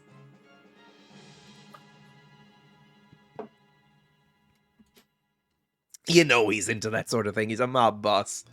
How much time has passed and they're still kicking him? Soryu breathes heavily on the ground after being beaten to a pulp. His beautiful face. Saw you. I'm fine. I feel like my chest is ripped in two when I see the blood on his mouth. He's not fine at all. His whole body is covered in cuts. Oh, you still have time to be worried about her? Then I guess it's time for this. What are you doing to him? The mob boss takes out a knife and points it towards Soryu. Oh no. Is he gonna, like, castrate him or something? We're not as... Kermit the Frog here. We're not as cruel as the Mafia. We don't drag things out unnecessarily. When we mean to kill, we kill. Ah! The mob boss takes one step towards Soryu, then another. Die! He squeezes the handle of the knife and raises his hand. He thinks it's a gun. He's not a very good mob boss. No! He just takes a knife. 1 second. Sorry, that ruined the tension a little bit. But in my head, he takes the knife and just does this.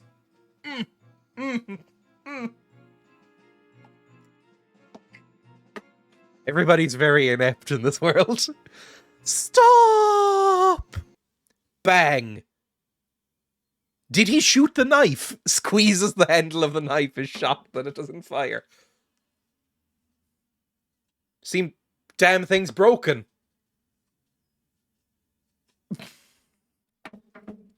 Bang. Huh? Suddenly I hear a gunshot and the knife gets shot out of the boss's hand. By picking up that knife, by the way, I dropped guitar picks all over the ground. What the? Oh, it's Detective with the soul patch. I would have gone with him, but the soul patch is too far. I don't like the soul patch. Jeez, today was my day off and everything. Like you ever actually work. Mr. Kishi! Mr. Ichi! Don't move, Arimura. Damn it! Mr. Kishi points his gun at the boss, who stays put. You're late, Esuki. Mamura's slow. Hey, it takes time to get a gun license. This has gone off the rails, this voice. You asked Kishi for help? Got a problem? You saved me. We're safe? But why are Mr. Ichi and Mr. Kishi here? Was this arranged beforehand? Mr. Ichimura knocks out the guy restraining Rasuke and walks over to me. There. Thank you. He unties my hands and I run straight over to Soryu. I should pick up the gun and shoot them all. And then, Soryu! Please select one.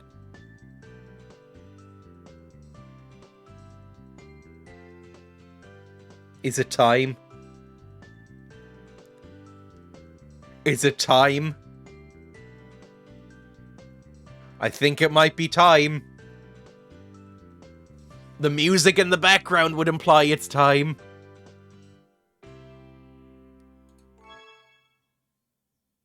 I lose control and run into Soryu's arms. Dreya! I feel like I cry when I feel his warmth and he gently strokes my back. His trousers are still wet from the kicking earlier. Are you okay? This is nothing. But I'm glad you're safe, Dreya. that's my line. Guess so. I'm so glad. He's injured badly, but he seems okay. Sir! Am I still your cat boy? Rasuke's voice makes me step back to reality. I'm so sorry, sir. It's all my fault. Try better next time. Sir. Soryu pats his head, definitely a cat boy, and looks at Mr. Kishi and Mr. Ichi, who are dealing with the survivors. If you're going back, take these two with you. What about you? Payback's a bitch. What? Is he gonna kill him? Is he gonna torture him? I guess he is a mob boss. After that, Aramura turns up missing, and no one will tell me what became of him. He got tortured to death. They took his hands. Cool.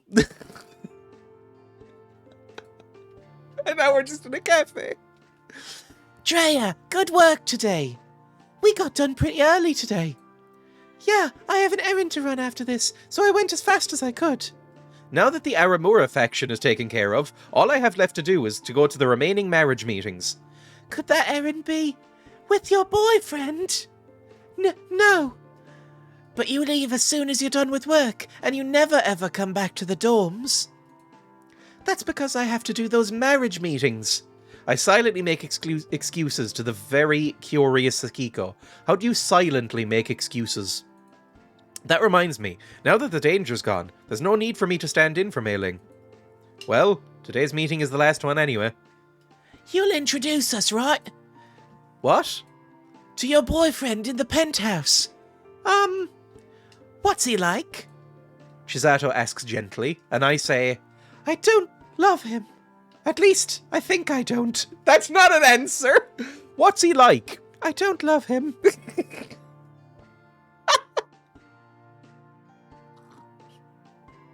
The relationship is purely sexual. Uh-huh. He's a little scary looking, but he's really nice. He made a terrible first impression, but he is surprisingly gentle. So it's hard for me to stop thinking about him. He also does own me, legally. He paid for me and keeps me prisoner in his house. Once the marriage meetings are over, I won't have an excuse to be with Soryu. He said he'd let me go once I did my job. What'll happen between us then? You believed him? I would say that's a bit naive. He bought a slave. He can't be that great a person. Congratulations on a job well done with your arranged marriage tour, Miss Lee. Rasuko grins at me on the way home from the marriage meeting. You must be exhausted, talking to strange men every day. Yeah, but I was able to get through it thanks to you and Soryu. Thanks a lot. You're going back to trade spades now, right? I'll take you. No. Go ahead back to the office, Inui. Huh? What about Miss Lee and yourself, sir? Just go on ahead. Soryu has to practically chase Rasuke off, then he starts walking somewhere. Where are you going? My condo. What? For what?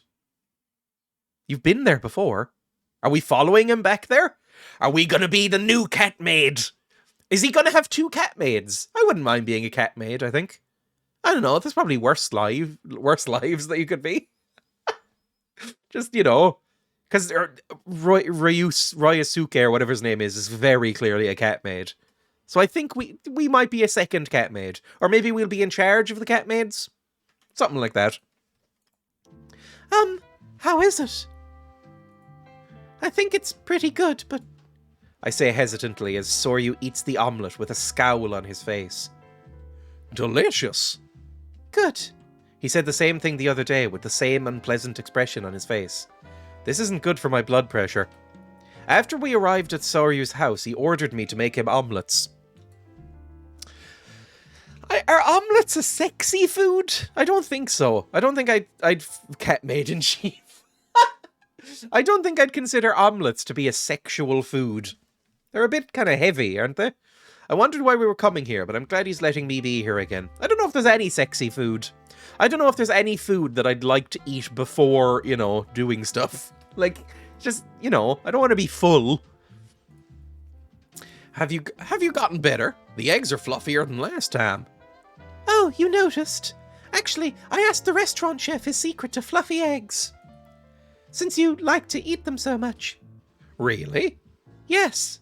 He doesn't say anything else, but he's still eating, so he must like it. That makes me happy. Oh, you poor girl. Make these again sometime. Soryu says after he finishes the last bite. Again? Does that mean I can come here again? That I can still be with Soryu, even though I don't have to act like Mei Ling anymore? He owns you! You need slapping down! You need slapping down. He literally owns you! Are you pulling my pizzle? I think I love Are You Pulling My Pizzle the most. I really like that line. You need slapping down! Maybe I like You Need Slapping Down most. What? Barload, are you alright? My pizzle.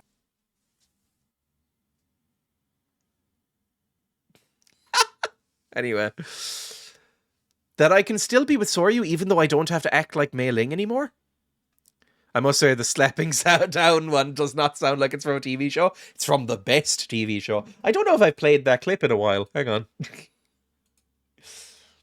You need slapping down. Yep, there it is. Now, apparently, you two need to bond. So, here's a... Sap, look at you. We'd want to be your friend, wimp. You think telling... Most watched show in the UK. I think by far. Some like millions of viewers a night watch this show. One of the most watched shows, most produced shows on the BBC. Friend, wimp. You think telling on me is going to make anything change? Run into your dad like a big baby. You're going to get it twice as bad now. You need slapping down! I just love his face. Look at those eyes. You need slapping down! God, I love it so much. A child said that? Yes. Down! I think, and the implication is that he's going to beat that other child with a spanner. So, you know, I don't know how that went, because who the fuck would watch EastEnders? But, you know, I mean, millions of people. It sounds like a grown woman. I feel a little frustrated, but when I fill his empty glass, he taps 2 fingers on the table. I thought the sound clip was Peggy Mitchell. No, it's Ben Mitchell. So I assume that might be... It must be, like, grandson in the story? Something like that? Not a young lad. I mean, you know. No. One last time. You need slapping down! It's just the accent. Makes them all sound the same. You know, slapping down. I looked up Peggy Mitchell and that's about what I imagined. I feel a little bit frustrated, but when I fill his empty glass, he taps 2 fingers on the table. That was the symbol for thank you in Hong Kong. You're welcome. The corner of his mouth tugs up into a smile. Can I tug something else on his body into something? Just that simple gesture fills my heart. You need a proper boyfriend.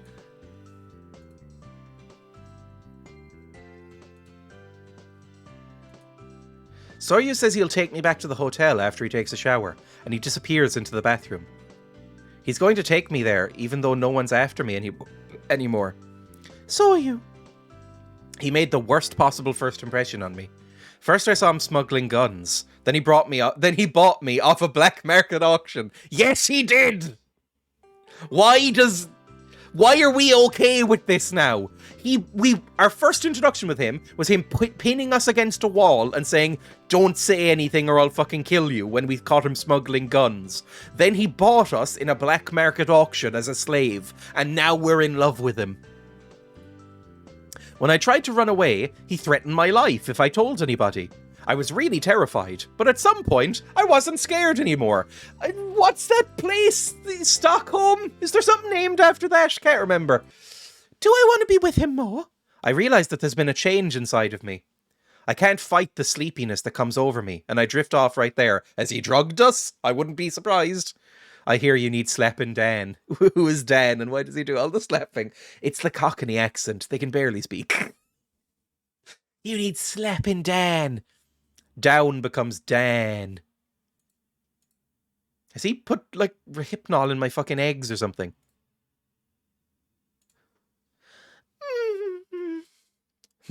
I fell asleep. Uh-huh. What? Why is Soryu sleeping next to me? That's a bit creepy. Even if we're having, flirty conversations now, don't just, assume and sleep. She didn't consent to this. I didn't consent to this. Soryu's beside me in bed, sleeping peacefully. Soryu. Did he carry me to the bed? I didn't even notice. What should I do? It doesn't seem like he's waking up. Please select one.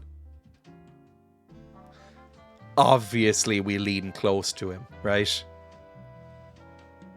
They talk like their faces got stuck in a weird position. You'll notice whenever I have to do a Cockney accent, I sort of have to distend my mouth. Slapping Dan. You have to, open your mouth really wide at the sides. Lean close to him. I think we need to... Look. We need to lean over, spoon him. We're the big spoon, obviously. And we just sort of stroke his belly. And then maybe a bit lower. We'll get in here. Lean close to him. It should be fine, just for a little bit. I check to make sure he's fast asleep and lean against him.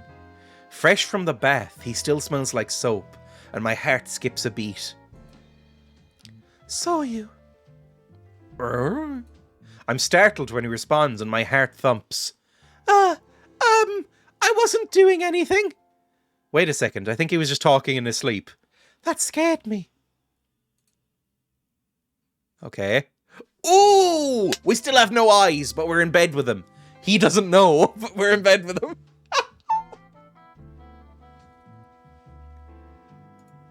Just as I breathe a sigh of relief, I feel his arms wrap around my back in a tight embrace.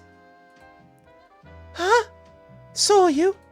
Yeah, that's bizarre. I didn't notice that. We have no eyes, but we have eyelashes. That's really unpleasant to look at. Eyeless lashes. Ben. What should I do? You're half asleep, aren't you? I lie in his arms and listen to his deep, even breaths. My heart racing. Hang on. I need to bring my microphone closer to my mouth. This is ASMR time.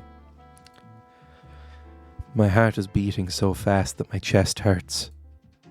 But it feels so comfortable being in his arms like this. Is that it?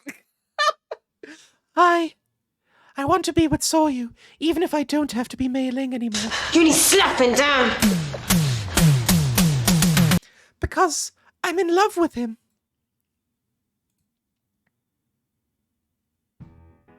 Okay. Here's to the successful end of Dreya being a stand-in. Cheers! Baba leads a toast and everyone clinks their wine glasses together. Why does alcohol taste so great on special occasions and all other occasions? My doctor says I'm gonna die at age 35. I still can't reconcile that voice. Probably because that's when we break out the expensive stuff. Ha ha ha! The only kind I have... Bane. Teddy. The only kind I have is expensive. Doesn't matter to me. All goes in the same place anyway. At Baba's suggestion, we're having a party to celebrate my success. I'm really happy everyone appreciates what I did. Aye, Dreya, thank you so much for taking my place for those marriage meetings. Mei Ling, thanks to you, I had the most fun I've ever had in my whole life here. Even when I go down, I promise I won't forget you. What? You're going back to Hong Kong?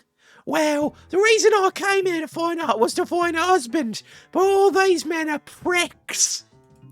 That's right, she can't stay here forever. It's a shame she won't be seeing Sore with the girls by his side anymore.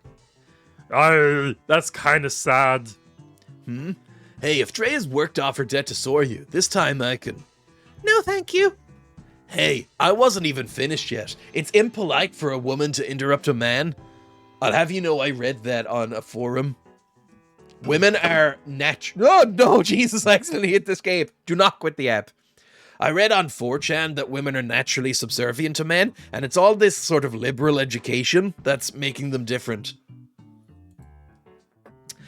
Ah, rejected again, Baba. I laugh right along with everyone else, but my mind is on Soryu. But what does he think of me? What's going to happen to us now? So, you done with that woman there? Ah. My breath catches in my throat when I hear Mr. Kishi's question to Soru. He didn't have to be so blunt about it. You might not be, right? You're not denying it, sir. You like a woman. Ha ha! Liking women. That is so gay. Soryu stands up to avoid everyone's meaningful stares, and he turns on the television. And yet he's never seen a vegetable. I'm gonna call Gold! I'm gonna call Simon to report back. Be quiet for a while. Okay, cool. So I just ignored us. I don't like this desk. A lot of mismatched sort of styles here. I have never hated a lamp as much as I hate these lamps. Fucking hell, they're gross. What was his voice again? I see. So it was the Arimura faction that was after Mei Ling. We've had small disputes in the past. They've been a thorn in my side for some time. Simon appears on the monitor. Soryu faces him and takes a piece of paper from his pocket and shows it to him.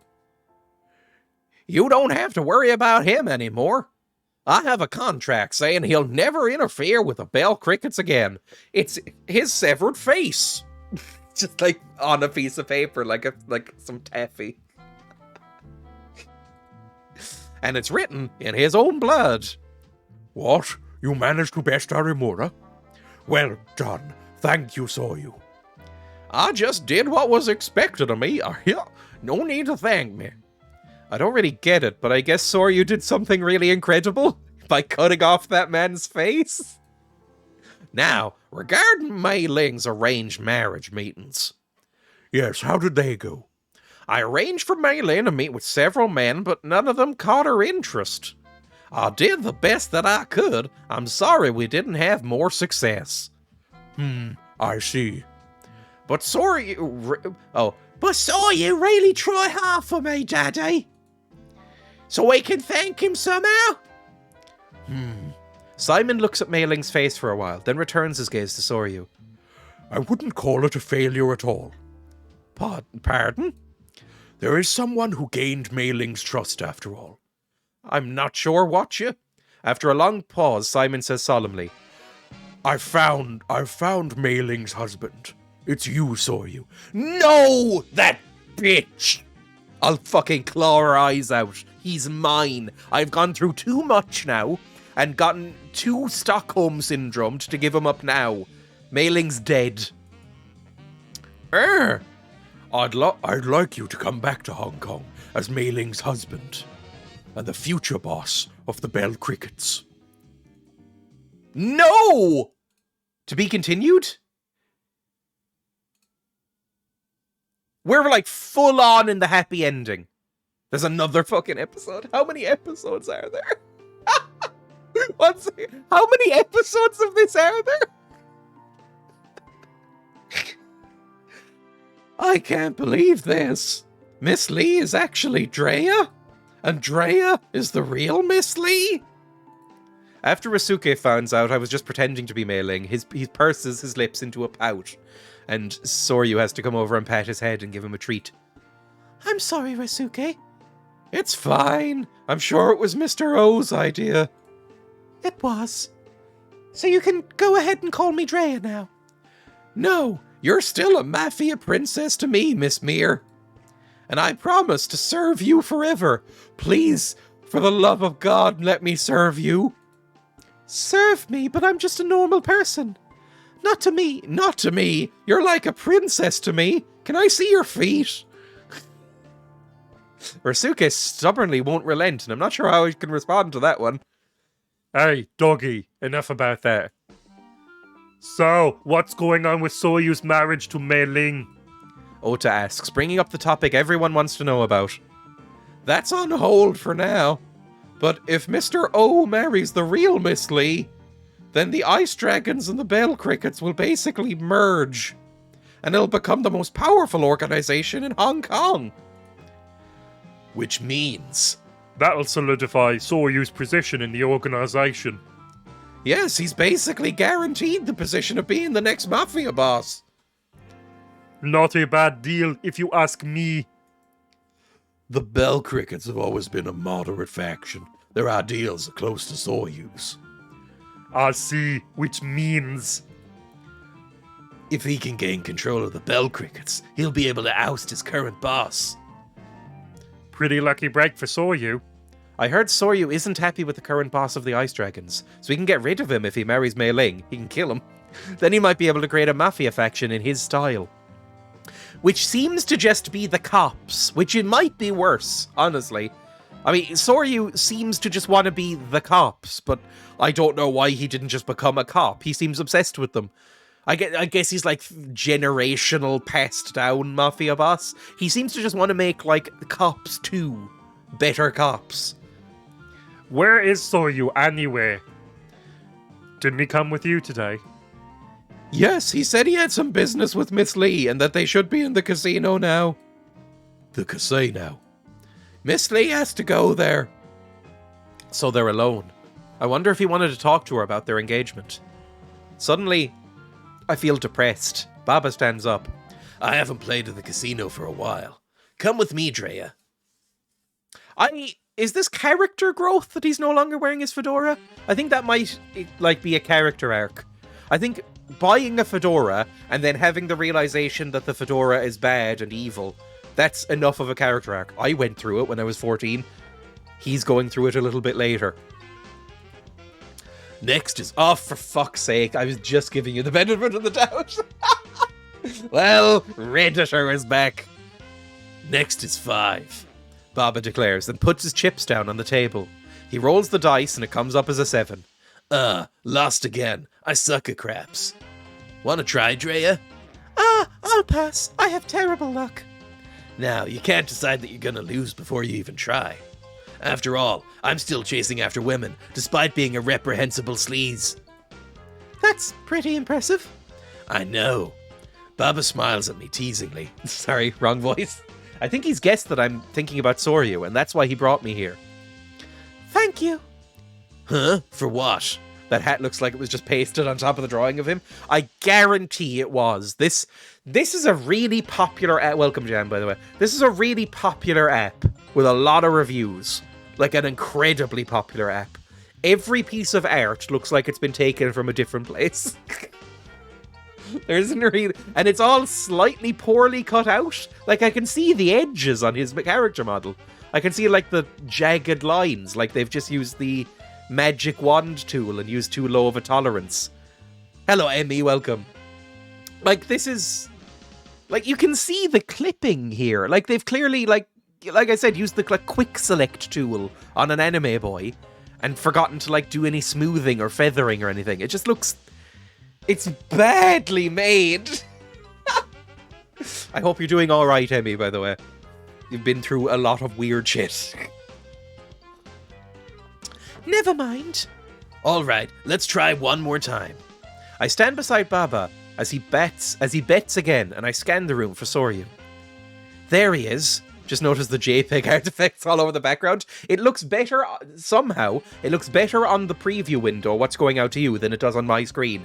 The background is currently, I would say, 140p. The models are about 360. Seriously weird, thank you, getting there, sort of. There he is. I see him and Mei Ling a short distance from us. That fucking bitch. Claw her eyes out, make fucking slash her face. Get a knife. Slash her face. Make it so that nobody wants her. I see him and Mei Ling a short distance from us. Sorry. Uh-huh. He has such a tender smile on his face. He almost never does that. That's my smile she's taking. But I get it. He and Mei Ling are from the same background. She can understand him in ways that I never could. Maybe it's best for them to get married so he can reach his goals too. But... Dreya? Crap, he caught me looking at him. What should I do? Look harder? Look down? Look up? Leer? Maybe he'll be into that. Again, I think he wants to be dommed. I think he wants me to push him over, put on a stiletto heel and step on his chest. Or lower. You know, I think he wants to be in pain. He got kicked really hard earlier and seemed to be into it. He said he moaned. Like, I think secretly he wants me to, like, put on some leather gear and fucking beat the shit out of him. I love that you're playing this, isn't it awful? Crap, he caught me looking at him. What should I do? Please select one. Stare back at him. He wants somebody feisty, I think. Maybe. Maybe he wants somebody feisty. It said that... one of them said he likes you because you're, like, standing up to him. And he's not used to that. I think we stare back at him. We meet his eyes and go, you're fucking mine. Oh, did he not like that? I stare at him silently. I see something flicker in Soryu's eyes. Oh, Dreya! Did you come here to gamble too? Mei Ling asks innocently. Yeah, I bet it's innocent. As she walks away from the roulette wheel. You were my friend. Yeah. I know I have to smile, but I just can't. Oh, Dreya. I'm almost out of chips. Could you be a good woman and go and get some more chips? You're basically a maid, right? Again, that forum post said that women are naturally subservient. Did you go to college? I don't really like educated women.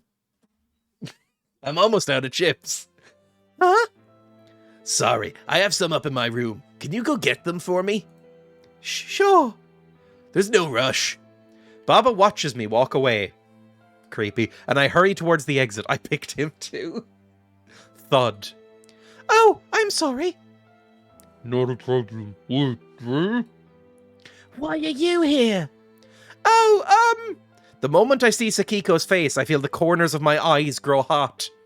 I've been infected with some sort of nerve agent. What? That's... Do your...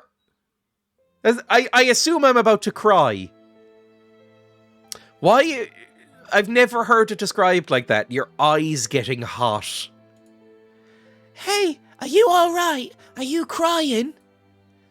No, I just have something in my eye. Dreya? Saw you. What's wrong? Nothing.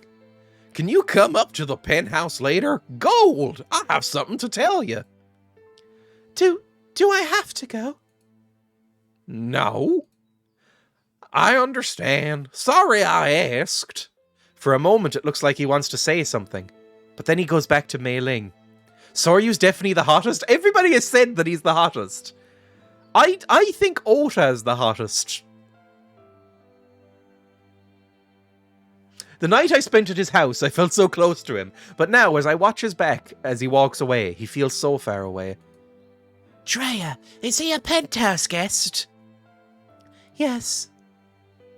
Is he the guy you love? We all have a bad boy type. I'm sorry, Sakiko. I have to go. I don't want to hear what she has to say. I immediately leave the room. Oh, that was humiliating. A few days later.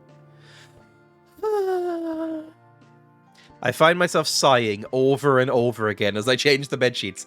God, that's annoying. If you've ever been around somebody who's just sighing constantly and then looking at everybody in the room like, so who's going to ask me what's wrong first? And then nobody asks. And so a few minutes later they go, I haven't seen Soryu ever since that night at the casino. He is your slave owner, so, you know, probably should have seen him. Are we just free now? Is that a thing that's happened? We're free of the slavery? People at my old job used to do that. It's so annoying. What if he went back to Hong Kong? When I think that I might never see him again, I feel a throbbing pain deep in my heart. Or is that the pager again? But now that he's gone, I can go back to my normal life. My normal, incredibly dull life that nobody seemed to miss me in. I have not been home in months and nobody's noticed. I have like one friend. I can go back to the life I thought I'd have to leave forever. That day I was sold at the auction. Ooh! Skinny-armed hot boy. Don't you dare tell anyone what you saw today. Oh yeah, it's a flashback. You can tell because of the desaturation. I think in the monochrome as well. When I remember things, it's all sepia. If things go smoothly, I'll let you go alive. God, he's dreamy.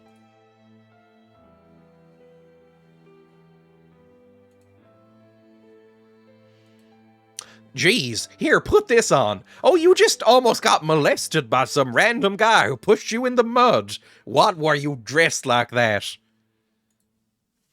No need to look at us like that, Dreya, we know. Okay, I'll protect you, Dreya. You're just a simple little woman.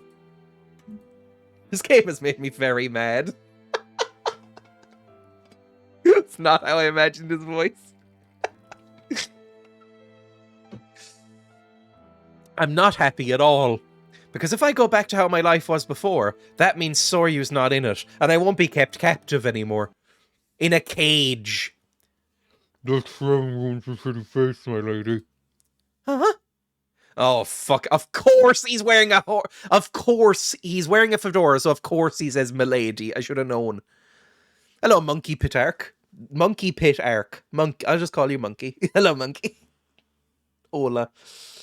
I suddenly hear a voice near the door and I turn around to see Baba. Hey there.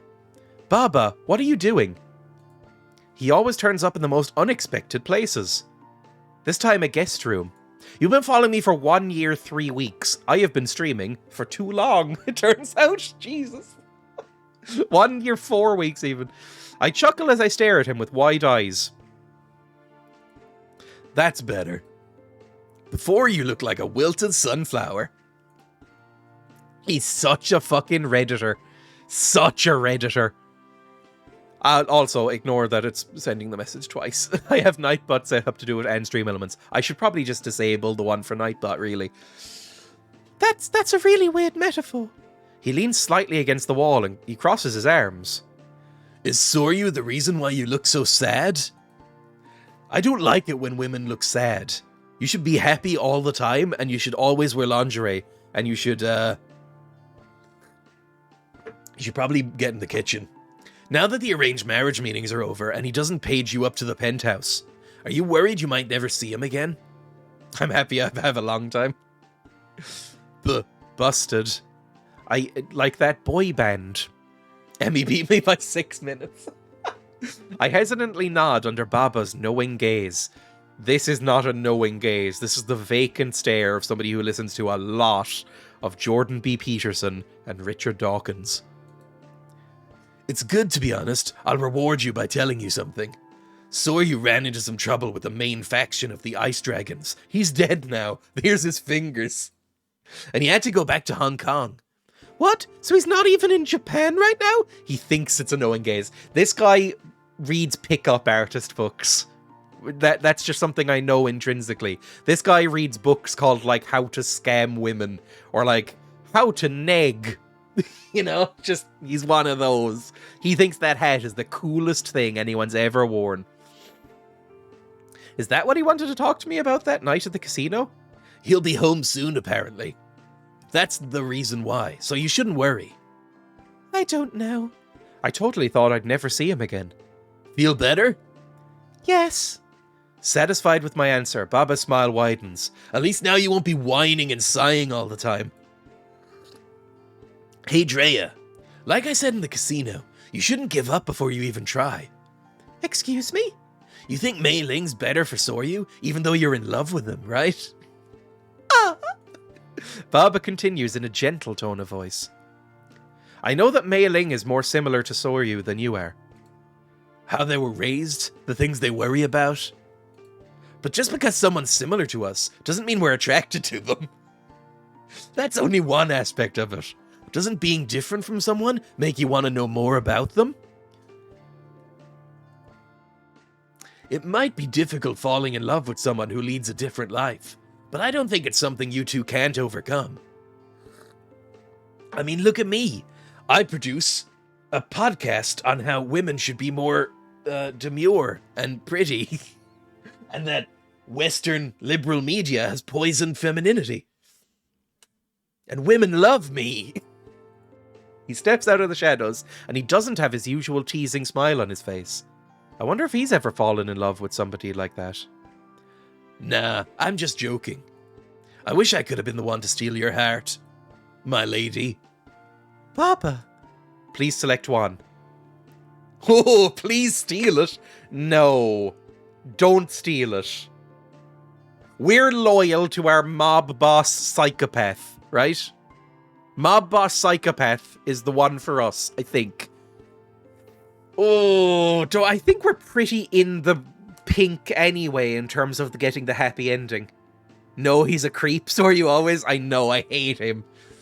I mean, Soryu is a psychopath. I hate Soryu, but I mean, I just want, I wanted to go with Aura, Arnold Schwarzenegger voice, and just make him into like a cat boy. Don't steal it. Please don't steal it. But you don't want to suffer, right? I don't, but I still want to hang on to these feelings that I'm having right now. Dreya. He smiles softly and pats me on the head.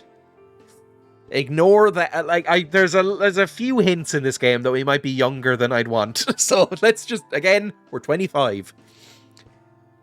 You're a good woman, you know that? Not like those others. Buzz. Oh, it's a text. He takes out his cell phone and he stares at the screen. Dreya. What? Speak of the devil. Soryu's back in Japan. And he's winking. Are we going to run to him at the plane? We're going to run into his arms, and then Mei Ling, that bitch, is going to come out of the plane and she's holding a newborn. Try and take this away from us. Baba, I'm in the middle of a shift. No more excuses. Baba drags me up to the executive. If you get him, if you get the possibly gay, I still don't think he actually is into us. Like, I still think he might be more into his little manservant than us. They definitely have something going on. He's at least bi and maybe more into men. But, you know, if you manage to nail him, and get him under your wing, then you'll have all the money you need. You won't need a job. You can be a mob boss wife. Baba drags me up to the executive lounge where all the others are gathered. Including... Soryu. It's only been a few days, but it feels like I haven't seen him in ages. Where's the moving reunion? You haven't seen Dreya for a while, right, Soryu? He won't make eye contact with me at all. Maybe I'm overthinking it. Whatever. Anyway, let's continue our conversation. Are you really gonna marry Mei Ling? Soryu doesn't even raise an eyebrow at Mr. Ichi's question. I guess he's going to go through with it. All eyes are on him. He looks down for a moment, then says without hesitation, "Yes. Gold. I'm gonna marry Mei Ling." There's a cold light in his eyes now. Oh my god. The moment I realized I loved him, I'd already lost him. No! No, thank you. So that we're still way into the happy ending part. We're still way on track for a happy ending. How many chapters are in this? Several days later. Dreya, you've seemed pretty down lately. What? All you do is sigh. Do I?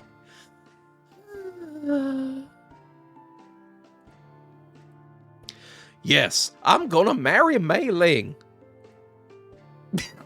Okay, quick flashback. Cool. I can't get the look in his eyes out of my head. Like I wanted to kill everybody in the room. My second playthrough, I picked Daisuke. I think if I was playing this off stream, it would probably be Ota or Aura. Can't even remember what his name is. And then maybe Asuke after that? Oh, I don't know. I need help. None of the... Maybe the detective, although I fucking hate his beard. I'd prepared myself for it, but actually hearing him say it was a different story. Dreya? Oh, it's nothing. I just had a rough schedule this morning. It's not because you're tired from working, right? I think I'd play Ota next and then the detective. Did you break up with your boyfriend? No, it turns out he's a prick. And is that why you came back from the dorms? No, Ever since I went back to my apartment at the employee dormitory. Are they in a sort of company town? Baba and the fedora, he's just misunderstood. I guarantee anybody who wears a fedora, if they wear it regularly, does not have the self-awareness to be misunderstood. They are honest in everything they do, and usually not in a good way. I bought a fedora at 14, I know this. Ever since I went back to my apartment at the employee dormitory, I haven't been back up to the penthouse once. Soryu hasn't contacted me either. Not even with the vibrator pager. I don't blame him. I'd just be in the way of their relationship anyway. Could always use a third. I mean, Mei Ling seemed into you. There was a moment where I thought we might go out with Mei Ling. They seemed into it. Maybe they'll come up and be like, hey, we like your vibe. You know? I don't blame him. I'd just be in the way. Dreya, may I have a word with you? Mr. Kenzaki! I can't remember what his voice was. First wore a fedora when I was 14 and a half. It's a very 14-year-old thing to do, is get a fedora. Very 14-year-old thing to do. I mean, I'm fucking looking at it at the piano over there. I rush up to him, and then suddenly a familiar face appears behind him. I've been looking for you, Dreya. Mei Ling. And now we just go in silence up to the penthouse. I'm sorry I came to see you at work. Are you mad at me? How old are you? I don't know, all the women in this are acting a bit suspiciously young. Like they're at like high school age or something. And we know that the guys are in their 30s. They're inviting you into their relationship. Oh, Jesus, I knocked my thermos. Sorry, thank God there wasn't a pig sleeping on those slippers. Because it just landed on him. There we go. They were playing with the cat again this morning. I was very pleased. I'm sorry. I'm sorry I came to see you at work. Are you mad? I don't think I can satisfy Soryu on my own. No, I'm not mad. I was worried about you since you never came back. So I persuaded the manager to take me to you. Mei Ling grabs my hand tightly as if telling me not to run away. That's familiar. That's how the game started. Do you hate me now? What? If I did something wrong, I want you to tell me. Oh, I've been avoiding her. I guess it's no wonder she thinks that. We are both baby gazelles. You didn't do anything wrong, Mei Ling. I'm the one at fault here. I was supposed to look after you, and I ditched you. I'm so sorry. Oh, that's not a big deal. I don't need to be looked after. I was just sad that I finally made a friend, so I didn't want you to hate me. I love you, Dreya. Mei Ling says earnestly, her eyes slightly wet. And that's not the only... No, sorry. That's right, I'm her friend and I never said anything. I'm sorry. I'm sorry too.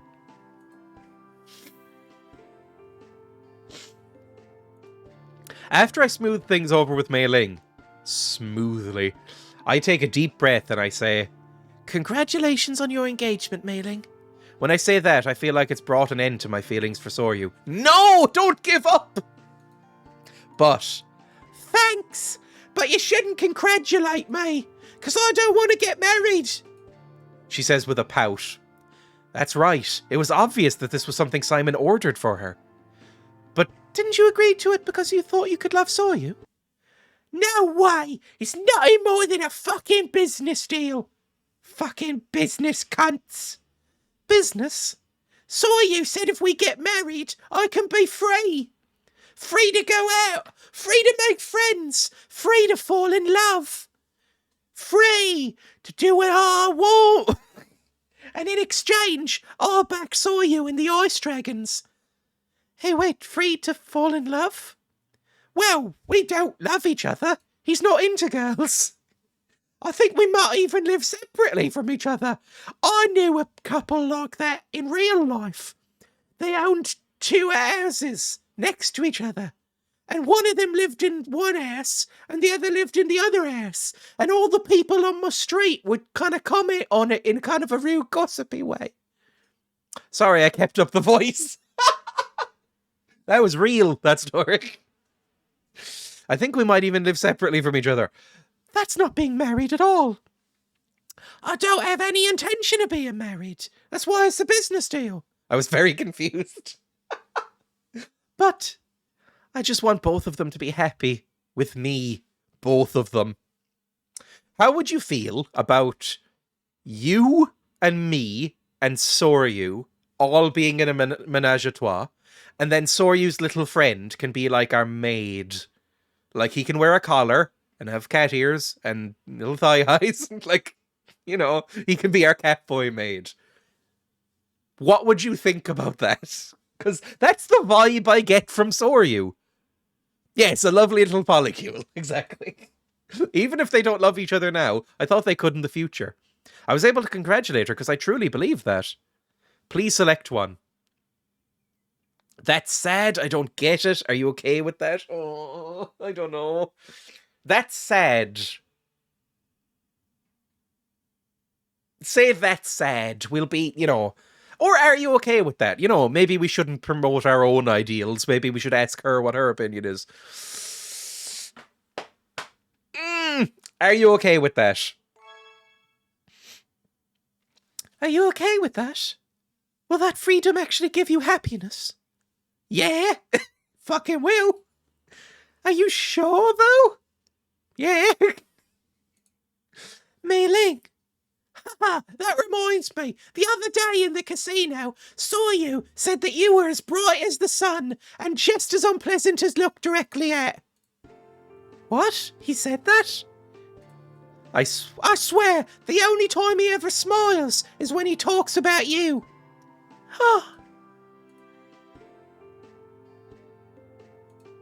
Where are we now? I think this is a new screen. He only smiles when they talk about me? Do they talk about me a lot? Again, that would kind of promote my theory. That kind of thing is only going to get my hopes up, even though I know that nothing can happen.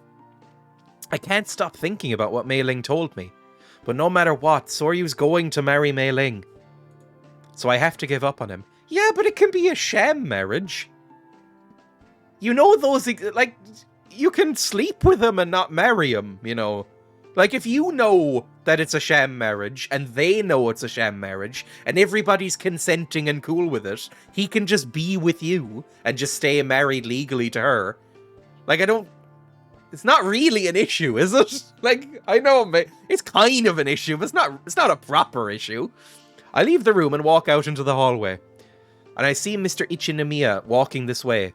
I bow, and I'm about to walk right past him when he calls out to me. You were pretty lucky to pay back a 20 million debt this fast, huh? What is that supposed to mean? That you're already free. He glances at me and continues to the back room. Am I? I was never made completely clear. Did they just forget to tell me? Is that what Soryu said? So that means... I feel uneasy from the way Mr. Ichinomiya phrased that. So after work, I make up my mind and head over to Soryu's office. Is Catboy there? Yes, Catboy! Miss Dreya, I haven't seen your face in a while. Rasuke's eyes twinkle as soon as he sees me, but then he suddenly looks quite sad. Something must have happened. They lost the key to the chastity cage again. I'll sub when I get paid. I hate ads. No pressure to sub, believe me. You can... I don't really mind if you use an ad blocker. I don't really make much money from ads, if I'm honest. So if you want to, I don't care. Or you can sub. I'll obviously accept the sub. What's wrong? Where saw you? Well, he glances towards Soryu's bedroom. Oh no, is he dead? Excuse me. I knock on the door and open it to see a mountain of cardboard boxes inside. Are you Dreya? What are all these boxes? He's packing. I don't even have to ask why. Oh, thank you for the tier gifted subscription, Emmy. That's very, very kind of you. Well, that's more than funded the fucking money I've spent on this. Shagging. So, you're going home to Hong Kong then? Gold! What are you doing here? He asks without even looking up from the fucking boxes. Please select one. I wanted to see you. I can't accept this, maybe. I want to congratulate you. Fucking no, we don't. I wanted to see you. I needed to see you. I needed to strip you out of that shirt. I came because I wanted to see you. To talk to you about something. Well, as you can see, I'm busy. Come back some other time. He's colder than usual, and I stand defiantly in front of him. Mei Ling... Sorry, wrong voice. Mei Ling told me your marriage is nothing more than a business deal. That's right. Don't just agree like that. Well, God, Dreya. A normal marriage between two people who love each other. A man and a woman. Adam and Eve, not Adam and Steve. Sorry, my character, I haven't really mentioned it so far. My character is ultra-conservative.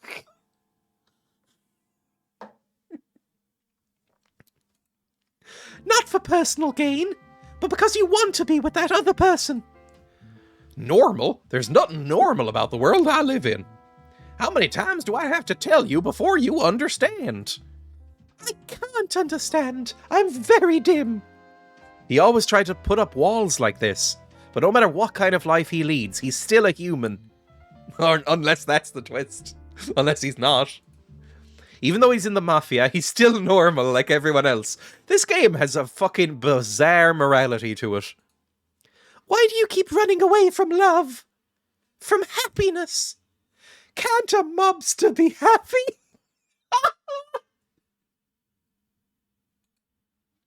At this rate, you'll go your entire life. Even if I can't be with him, I'd be able to give up on him. If I thought he could build a nice life with someone else. But to think that he's going to close his heart off forever. He bought you in an auction!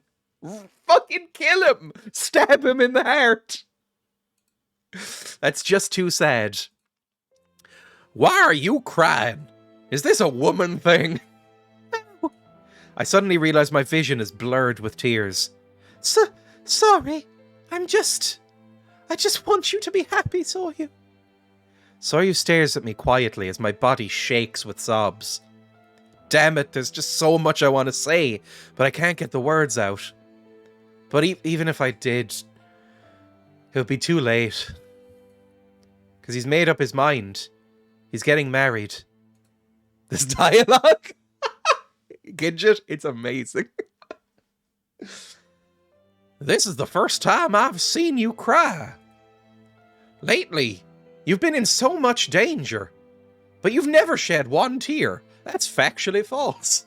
We've definitely cried in this game. I don't think we cried when we get kidnapped and put up for sale, but we have cried since, I think. He wipes away my tears with his thumbs, and then he squeezes my hand. Soryu. It's something I just have to do, darling. The ice dragons mean everything to me. I know.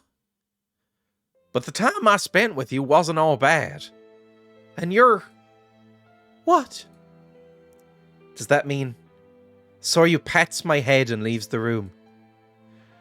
The words he said just before he left make all my tears spill out. And you're free now. Free.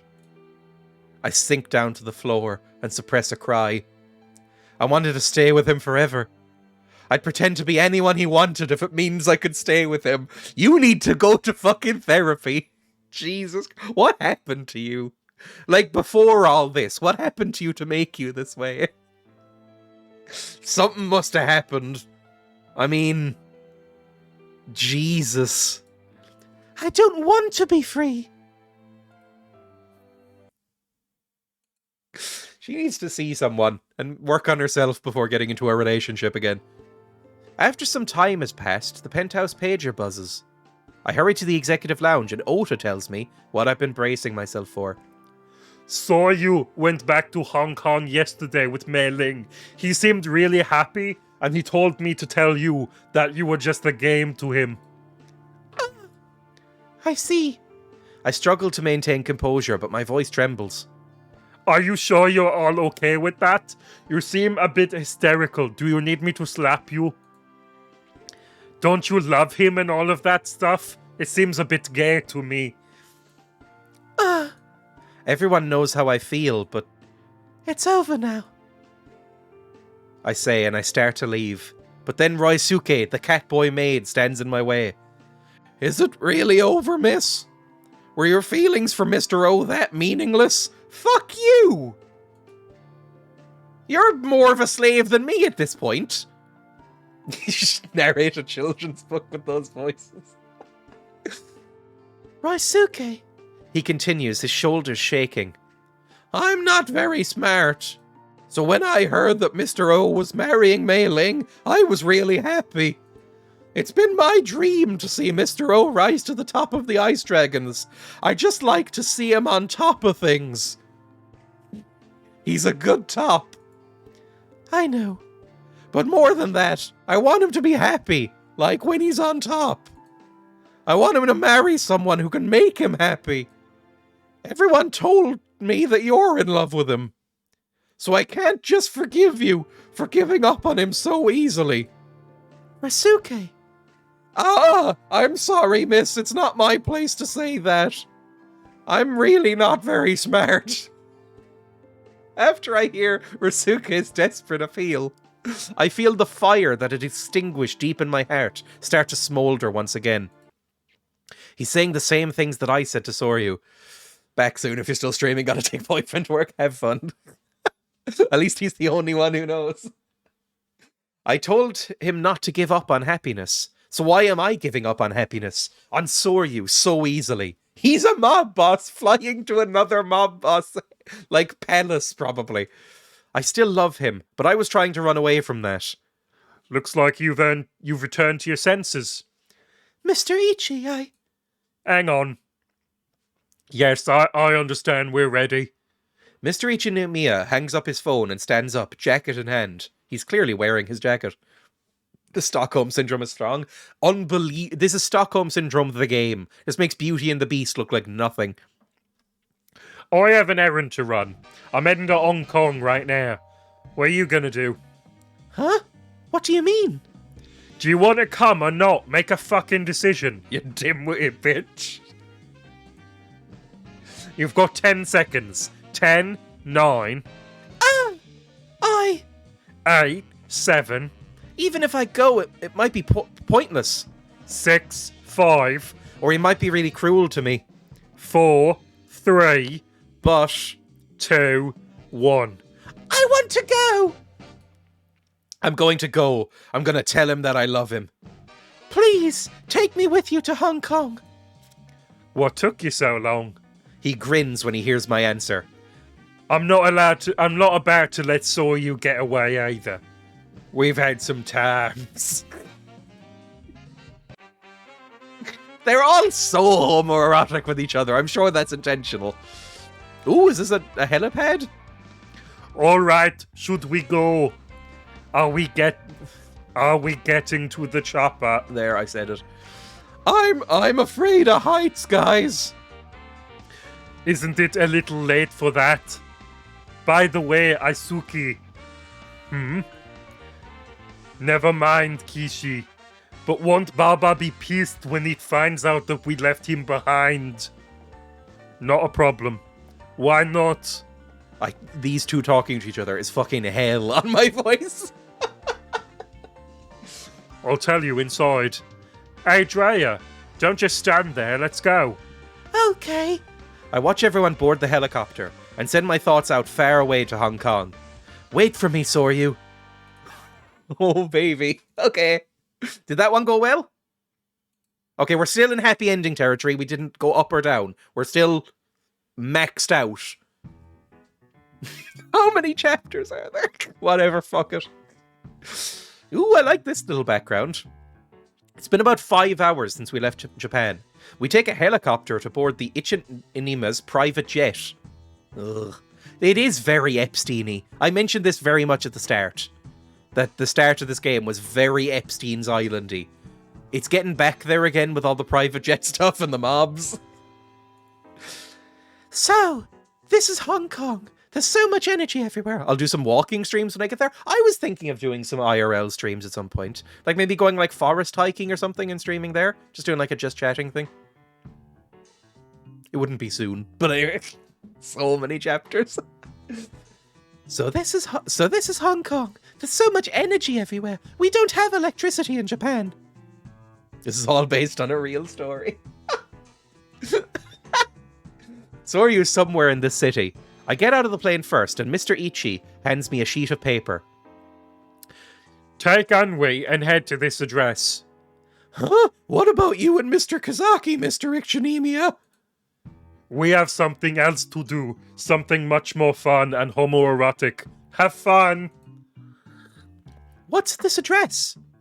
You'll see when you get there. Sorry, wrong voice. You'll see when you get there. Ah, it's a phone call from Baba. Baba? Alright, if you work hard, I will give you some sort of treat. They leave the two of us and go off somewhere. They're going off to Fire Island. They're gone. All right, let's go, Miss Dreya. Okay. Is Soryu really here? I mean, you know he is. Are you alright? Just take a bus. We go to the address on the map and look all around. Well, this is the place on the map, but... Did Mr. Ichinimi want us to come to this apartment building? It looks pretty normal. Is Soryu really here? Please select one. Go inside. Obviously we go inside. We storm in brazenly so he likes us more. Should we check inside? Nothing's going to happen if we just stay here. You're right. What you're meant to do if you're lost and somebody's looking for you is stay put. But he's not looking for us, so I guess he's staying put and we have to go look for him. So yeah, this checks out. But can we really just go in without permission? While we're standing there, a familiar person emerges from the building. Over here, you two! Huh? Mei Ling! She looks around first and then comes up to us. You came all the way here for Soryu, right? Oh, Mei Ling, I should tell her I came here to tell him how I feel about him. I know! Aisuki told me! Huh? What are you talking about? Everything's been set up already. I'm confused. Anyway, I don't have any time to explain. Just hurry up and change. Aren't those your clothes, Miss Lee? Yep. But right now, Dreya's Mei Ling. Again? What in the world is going on? I'm confused too. Oh, this is just a generic office building. Is this what they do? I've always, whenever I see virtual novels being played, the backgrounds all very much look like they just took a picture of a random building and then put like a filter over it. I think that might, or traced it. I think that might be what's happening here. Because this just looks like a blurred photo. Here, this looks like you got like Gaussian blur in Photoshop and just kind of painted over this little window bit. This building belongs to the Bell Crickets, right? I've dressed myself like Mei Ling, and Rosuke and I go inside the building. We're gonna marry our boy under the skies. That's probably what's gonna fucking happen, isn't it? We're gonna marry our boy under the skies. Occasionally people will say hello to us. They haven't realized that I'm not her. She said Mr. O is in the back room, right? Yeah? I don't know if I want to marry him. Fuck him, yeah, but marry him? I mean, we haven't even slept together yet. I mean, you know, what if I don't like it? What if we get married and then we're fucking legally locked in and then we sleep together and it sucks? Now that we're getting closer, my heart starts to pound. Will Soryu be annoyed that I came all the way here, or... Miss Lee! Suke gestures ahead of him and I see Soryu. Soryu is just coming out of the room, in between two men in black. I start to talk to him and I see something strange glittering on his wrists. You! He's wearing handcuffs! What happened? He widens his eyes in surprise, but then purses his lips and starts walking somewhere. Sir, where are you going? What happened? Suddenly, another man slips past us and talks to the man beside Soryu. Yes, sir. The men in black quickly run off somewhere, leaving the other unfamiliar man behind. Come inside, please. I intend to. God will approve of our abstaining before marriage, but surely have issues with our boys' morality. I don't know if I want to be a mob wife. Rasuke and I exchange glances, and then I follow the man. Oh, it's the same hideous fucking lamps. Phew, that was a tough act, even for me. The man says in fluent Japanese as soon as we go inside the room. Could you tell how fluent my Japanese was? Who are you? You still don't know. The man puts his hand on his face and starts peeling his skin away. He's a ghoul. Is it fucking Baba? Is it Baba? Is Baba is you? What are you doing? I don't know about this, Scoob. I've just realised I've been kind of doing a Shaggy voice for him. What? Baba? Correct. That man... Oh, he's wearing a nicer suit. This is what I used to wear when I wore suits. With just like black on black, sometimes with a black tie, but sometimes open. Very similar. Because I'm boring. That mask, you were in disguise. Yep, Otto made it for me. Why? So we could help out the guy over there with the frown on his face. You realized it was me, didn't you, Sor? Even if you disguise your voice, I still recognize it. It's so fucking smug and annoying. You're clearly on Reddit too much. Perceptive as always, Sor. Soryu's acting just how he always does, despite wearing handcuffs. He's into it. Can you explain what's going on here? Why is Baba disguised, and why are we at the Bell Cricket's place? And why is Soryu wearing handcuffs? I'll leave the explaining to Sor. A guard won't come by for a while, so you two go ahead and talk. Let's go, Inui. But don't do anything stupid. He is very stupid. He has to practically drag Rasuke outside. Once they leave, the room is completely silent. I seriously want to try and watch you play a puzzle game. I think that'd be funny. I played through all of the room games and really loved them. I think I'm bad at every other puzzle game, but I might check some out at some point. I might do The Witness. A couple of people have asked for The Witness. The Witness might be fun. Why are you here? Because there's something that I have to tell you. I thought we talked about that back at my office. I couldn't say it then. I need to get closer to the screen and the mic. How many days has it been since I've even seen him? I'd always given up on him, thinking I'd never talk to him again. But I love him. Then make it short. He sighs and stares at me, his gaze sharp. This is my only chance to tell him how I feel. I clench my fists and I look up into his face. I came to tell you I love you. I love you, Soryu.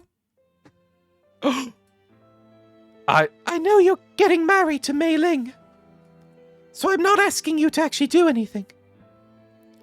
I just wanted you to know how I feel. I watched a lot of Friends as a kid. This seemed like a good idea at the time. Soryu is silent as usual, and my chest tightens painfully. The binder I'm wearing is hurting. This is just a nuisance to him. I said no to the marriage. What? It's not gonna happen anymore. I didn't expect him to say that, and I'm totally bewildered. But why? I don't know. The image of you crying when I told you goodbye was burned into my mind. This is why I don't like women. They're too emotional. You can't be a mob wife. Women can't do anything. They're just too emotional for leadership. I didn't want the kind of happiness that would make you cry. Soryu. You got the best of me. Soryu says this bitterly, but the look in his eyes is gentle. Thank you for the host, Mad Killer. Thank you, it's very kind. Soryu says bitterly, but the look in his eyes is gentle. But why are you wearing handcuffs? Oh, that's just what I like to do sometimes. Because I went back on my agreement to marry Mei Ling. I made Simon lose face, and that made him extremely angry. So I offered myself up, so the Bell Crickets don't start a feud with the Ice Dragons. What's going to happen now? I'll probably be killed. Oh no! How can he be so calm? Oh, don't make that face. I don't regret anything. Sure, we could have just had a sham marriage, or had some sort of replacement, or fucking I could just have dated you while married to Mei Ling, because she was obviously going to be okay with it. We're all very dumb. We're all very dumb in this organization. But why are all of these people so stupid? You just won't shut up, huh? He laughs quietly and gently crouches down. What? No way, is he gonna kiss me? Why did he crouch down to kiss me? Where is he kissing me? It's an interesting first kiss location, but sure. I mean, spread. I mean, if he wants to go there, that's fine. Is Soryu going to kiss me? It's a light, fleeting kiss. Almost like the feel of wings grazing against my lips. I hate that I still don't know where he's kissed me. It specified like crouching down. He didn't look that tall. Well, sure. Well, imagine whichever one you prefer. It's over so quickly that the warmth from it disappears in no time. See ya. He turns his back on me and heads towards the door. Well then, that was, interesting. Soryu. I call out, but he doesn't turn around. He just takes one step after the other, closer to the door. That is how walking works. Oh no, he's going to leave. Crouch down in front of him? I don't know. Reciprocate? Please select one. You need slapping down. Don't go just a little while longer or let's run away. I don't think he'd appreciate running away. He seems too masculine. Just a little while longer. Don't go. Command him. Say, excuse me, mister. You stay right here and get back down on your knees. And he'll go, yes, miss. Maybe that. Maybe that.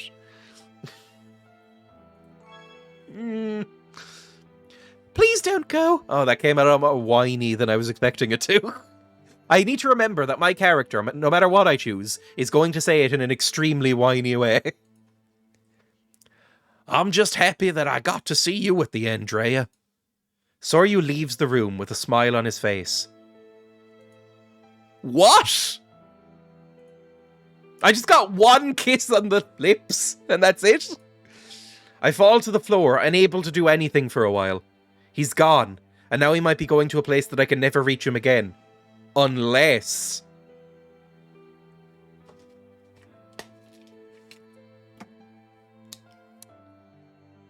I'll be with you soon, my love.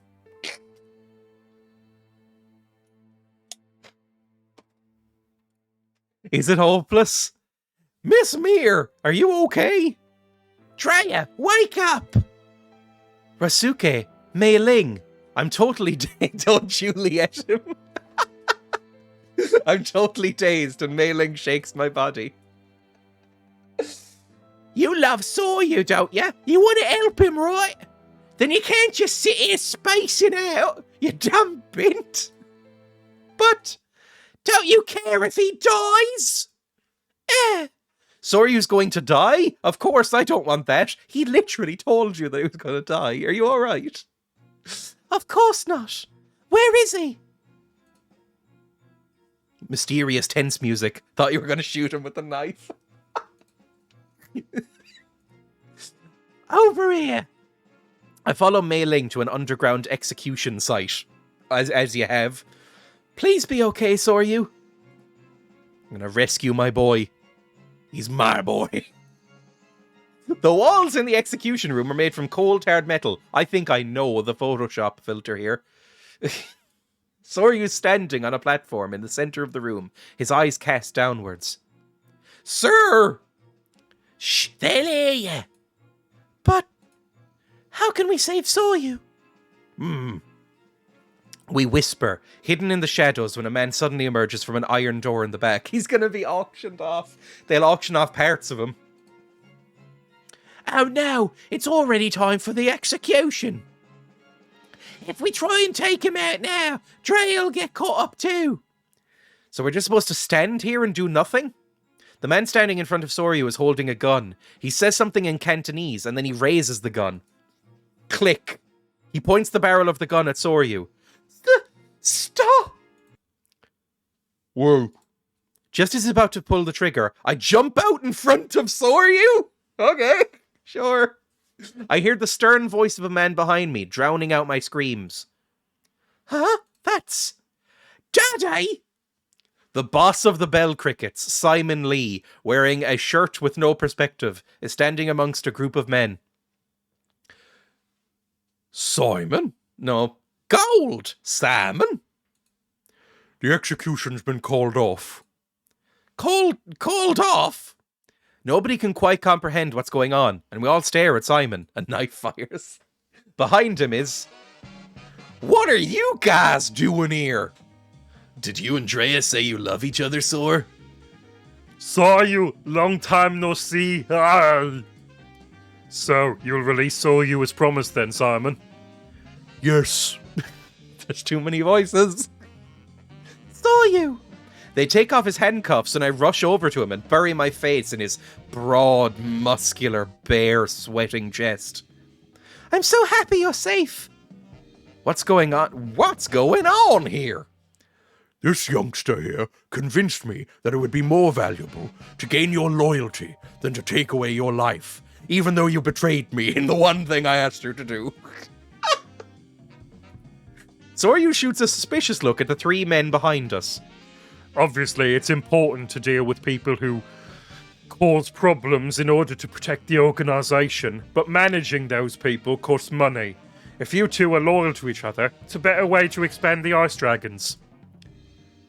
Oh, gold! Asuke! He's being overcomplicated. But basically, the boss was desperate to save you, Sor. He made me sneak into the Bell Crickets, try to negotiate with them. And he promised me some of my private works in exchange. Daddy, are you trying to expand your collection of Ota's art again? Cough cough.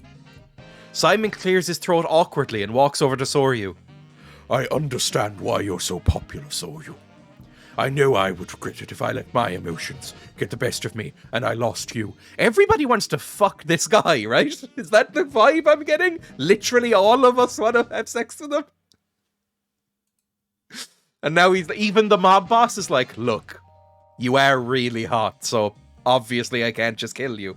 I was being mad. I'm sure that's exactly how this whole mob thing works. Simon, thank you. I'd really appreciate it if you lent your support to the Bell Crickets from now on. No, that's the other guy. I'd really appreciate it if you lent your support to the Bell Crickets from now on. Yeah. So in other words, everything's solved? Soryu saved! I slowly look up and Soryu notices my gaze. Then he chuckles wryly. Huh, looks like I owe them now. You'll have to pay them back, little by little. I think it'll take a while. He says it with annoyance, but his face looks calm. That wipes away every last bit of doubt I still had left in my heart. Why? Last episode, finally! Which boy have you chosen? I've chosen the Hong Kong mob boss boy. And does he reciprocate? Sort of. He's kind of psychopathic. I'll see you soon. Love you. You're my Chinese mob boss. You're my mob boss. Go. Go. Go. What do you want from the shop? Nothing. Love you. The day after all the commotion, Mei Ling sees all of us off as we depart for Japan. Oh, shut up. I guess this is goodbye for now, Dreya. Yeah. A lot has happened, but I think you and Soryu are going to make a great couple. And I can join in a couple of times, right? Just to try it out. I don't know what I'm missing. I've been very sheltered. You know how he hadn't seen any vegetables earlier in the shop? I haven't seen a lot of things. I've been sheltered a long time and I haven't seen a lot of things that I want to see. So I'll be coming back. I'm really glad I met you. We'll always be friends, right? Gal pals? Of course.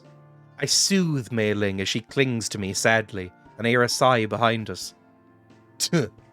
Women are such a pain. Yeah. Now. Let's just be patient while they say goodbye. Oh, I'm so sorry for making you wait so long. For fuck's sake, stop apologizing to these freaks! If there's one thing I want her to realize in this game, it's that she needs to stop apologizing to these absolute creeps. They're all incredibly awful. I hate them all, and I want them all to die. They're so irritating. After I give Mei Ling another tight hug, I walk over to where the guys are waiting. The worst one was when she got pushed over and harassed and said sorry for it because she didn't realize her shirt was wet. I hope Baba has a happy ending in some way. Why does everybody like Baba? Everybody seems to like Baba. I don't get it. Maybe it's just because I've given him the Redditor persona. After I give Mei Ling another tight hug, I walk over to where the guys are waiting. A lot happened, but at least everything's settled down. I'm glad Soryu's safe. Oh, aren't you going home, Soryu? You have a new wife. You must take her. This is how it works back in the mother country. Sorry. What? I realized that Soryu is still standing next to Mei Ling. Soryu, you are coming home, right? Gold! No! He shakes his head and chooses his next words carefully. I have to report back to the boss about everything that's happened. So... You have to stay in Hong Kong? Yeah. So we won't be able to go home together. Don't make that face! I'm sorry, I know it's not like you're never coming home, but... I'm being too demanding, but I don't want to be apart at all. You're not being demanding! Shut up! I can't say that, though. It'll just cause trouble for him. I'll go straight to you the minute I get home, Dreya. I promise I will come home, so wait for me. I will. I can't believe he's smiling at me like that. Oh, it's getting steamy in here. I can't believe I'm hearing those words out of Sora's mouth. People change. Everyone teases Soryu after hearing what he just said to me. Well, put your gun away. Zip.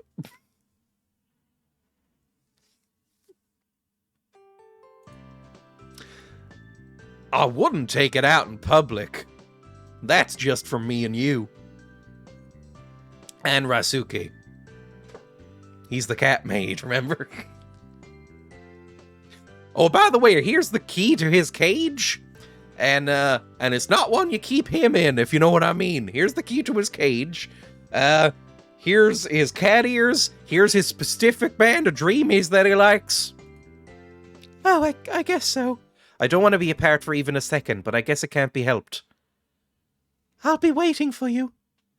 I'll be there for you when the rain starts to fall. Yeah. I wish you hadn't sung that, though. Take care, everyone. I'll come visit soon. Both of them watch as we leave the airport.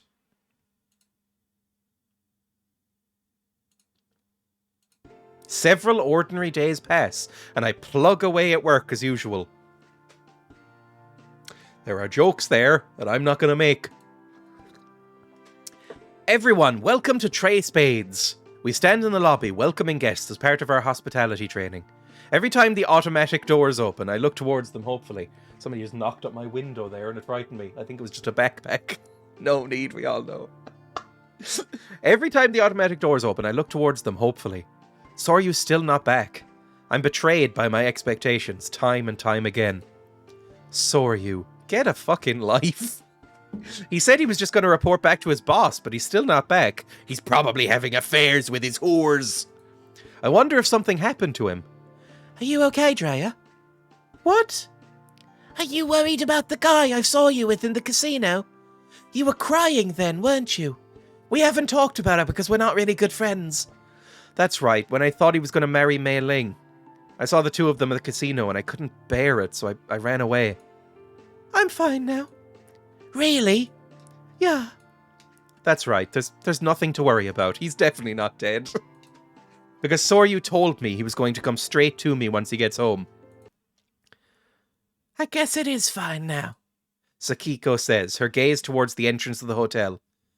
Sakiko? See? I turn around in the direction she points, and we run into each other's arms in slow motion, and he picks me up. Sorry, I'm... Gold! Sorry, I'm so late. Saw you! The person I've been waiting for so long is walking towards me, looking the same as ever. Saw you. He responds with his warmth rather than his words. What? What? Dreya? He's hugging me. Sorya envelops me in his arms, ignoring the cries from everyone else, and whispers. I guess, do they all know he's a mob boss? Maybe I don't want them to know. Gold, you came all the way to Hong Kong for me, and yet I still haven't told you. What? That I love you, Dreya. Oh, yeah? I love you. My heart races inside of his embrace. Oh my god. I'm so happy I don't even know what to say.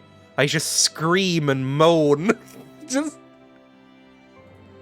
I hesitantly wrap my arms around his back, and he strokes the back of my head.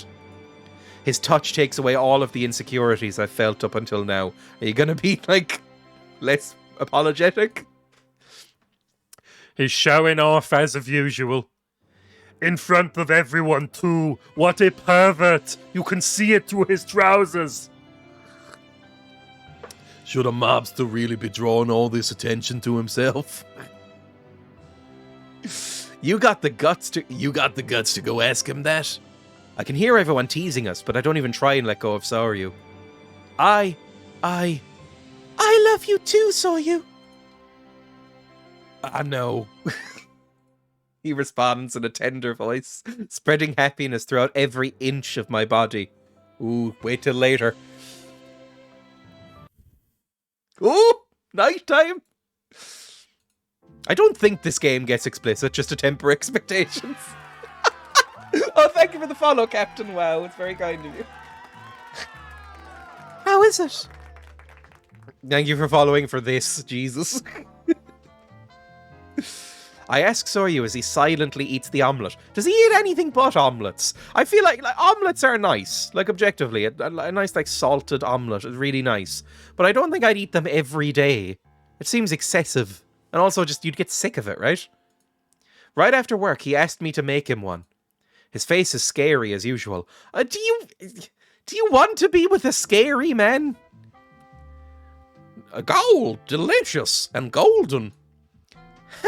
Good. I already know the face he makes when something tastes good, though. I've seen it while on top of him. I'm not afraid of his scary face anymore. Did you tell the boss that your wedding to Mei Ling is off? Yeah. You took so long to come home, I was starting to get worried. Did everything go okay? Well, I got scolded a little bit. Scolded? He said he thought I was smarter than this. He says this with a self-deprecating smile.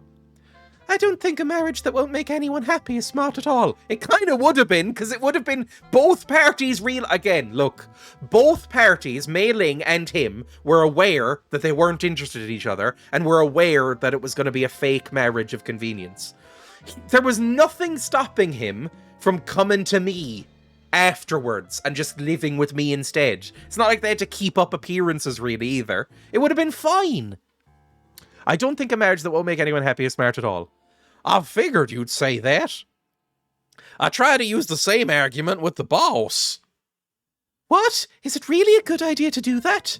I didn't use those exact words, of course, but I bet he never thought I'd talk to him like that. He was so surprised. He had this really stupid look in his face in front of all the other guys, all his goons. Really? I crack up every time I see his face. Oh yeah, Soryu doesn't get along with the boss of the Ice Dragons. I wonder what kind of person he is. Is he hot too? Is he hotter than you? Should I be with it? Should I be moving up like a sort of property ladder? I'll climb a mountain of ripped anime boys to get to the top. Just digging into the abs, clawing my way up those cliffs. I don't have to get married. I fully intend to do something myself. Just like I always have. You could marry me. Thanks. It was good. Was it good for you? He finishes the last bite and then empties his water glass. There will be handles to hold on to, too. Do you want some more? Do you want some more? Please, sir, do you want some more?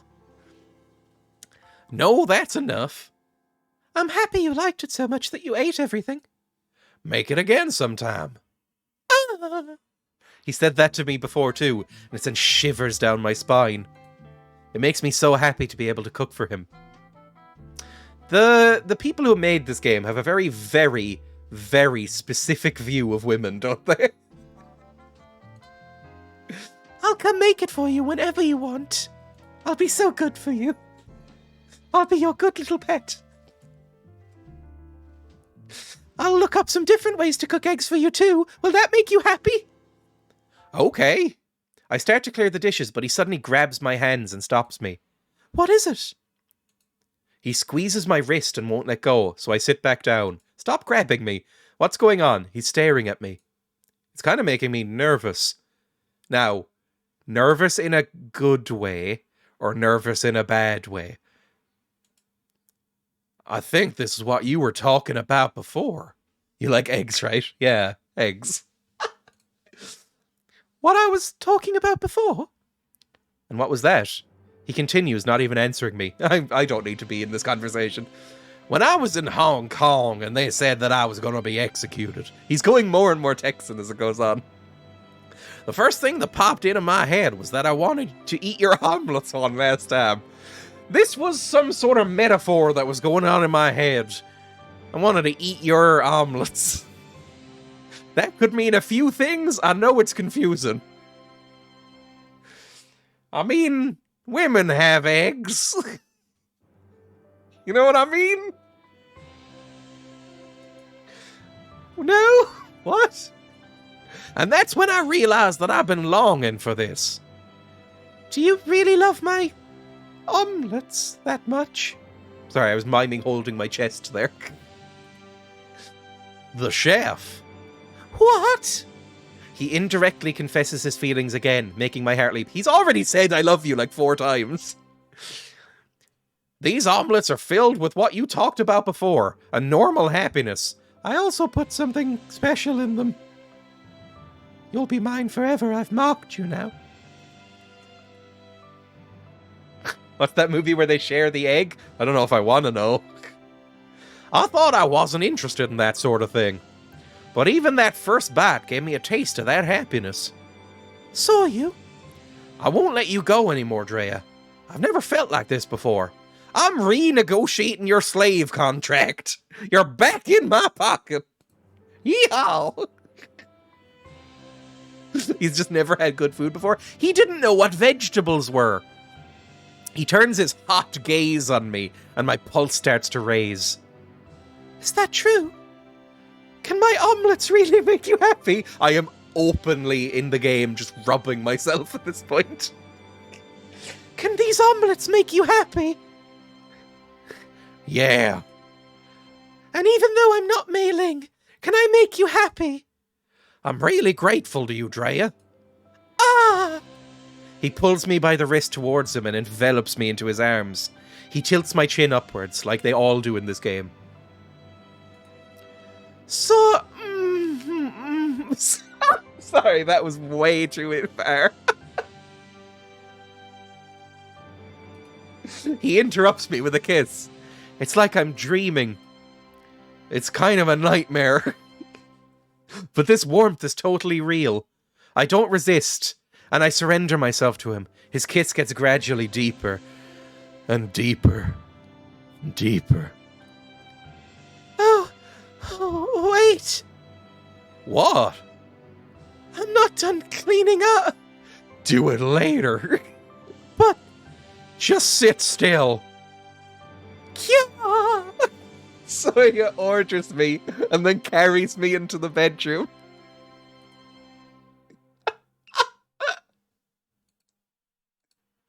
Well, wait. I'm not ready yet.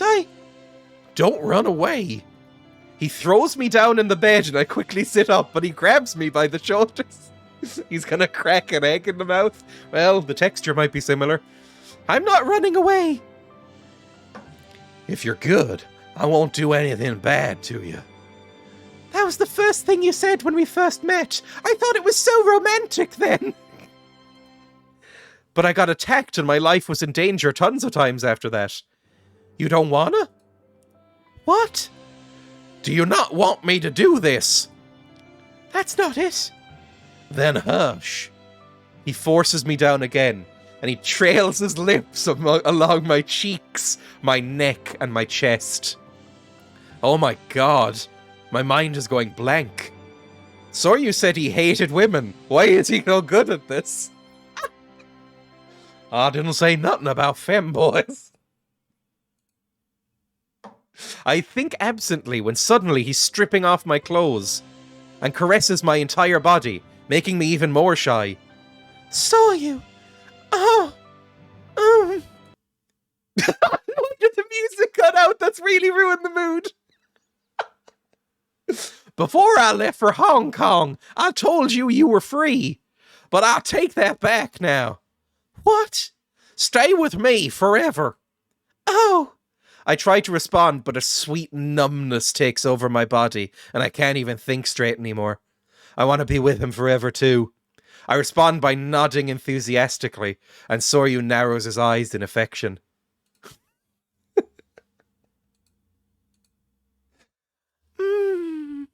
I awaken to sunlight pouring through the gap between the curtains. Where am I? That's right. Last night I spent the night at Soryu's house, and we fucked hard till the morning light. Just thinking about last night makes heat rise to my cheeks, both sets. Soryu and I made love. I hesitantly look up at the sleeping person beside me. Oh, baby!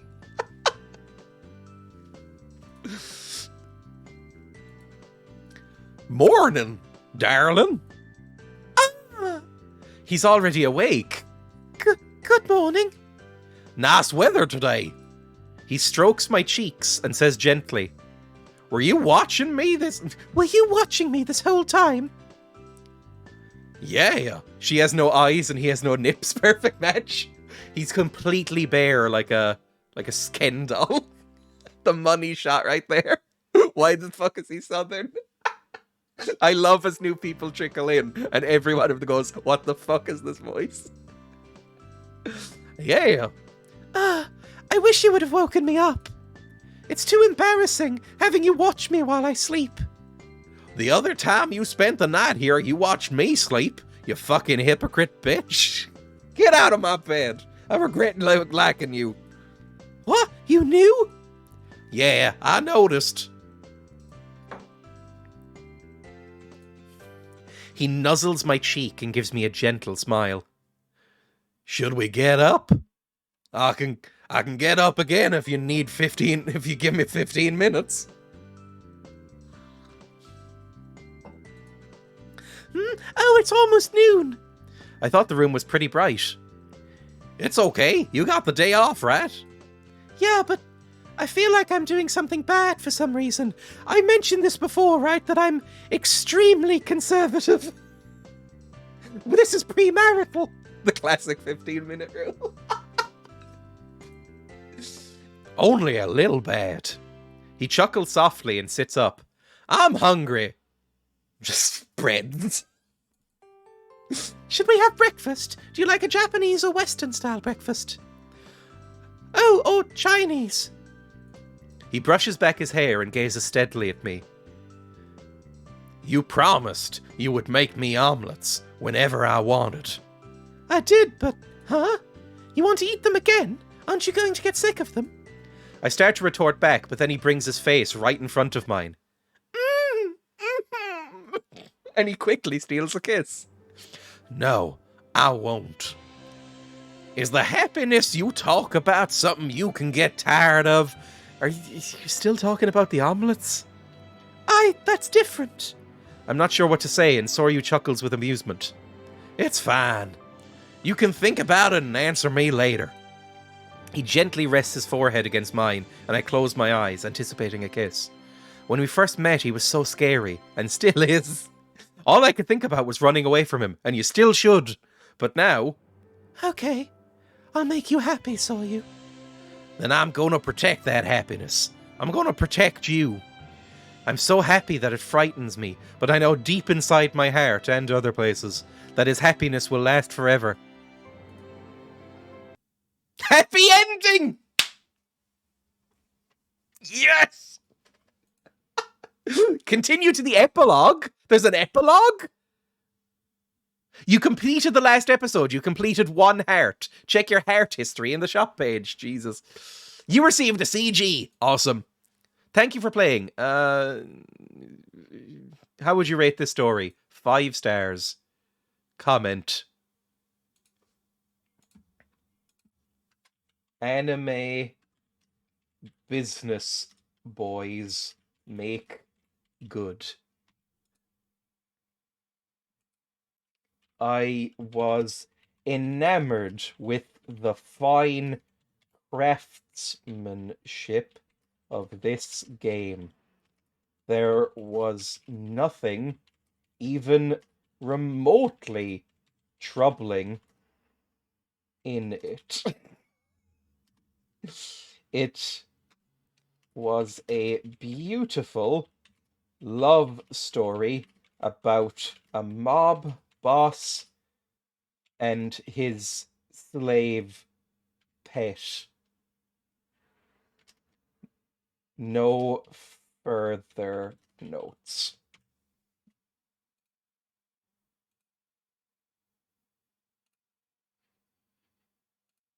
Great.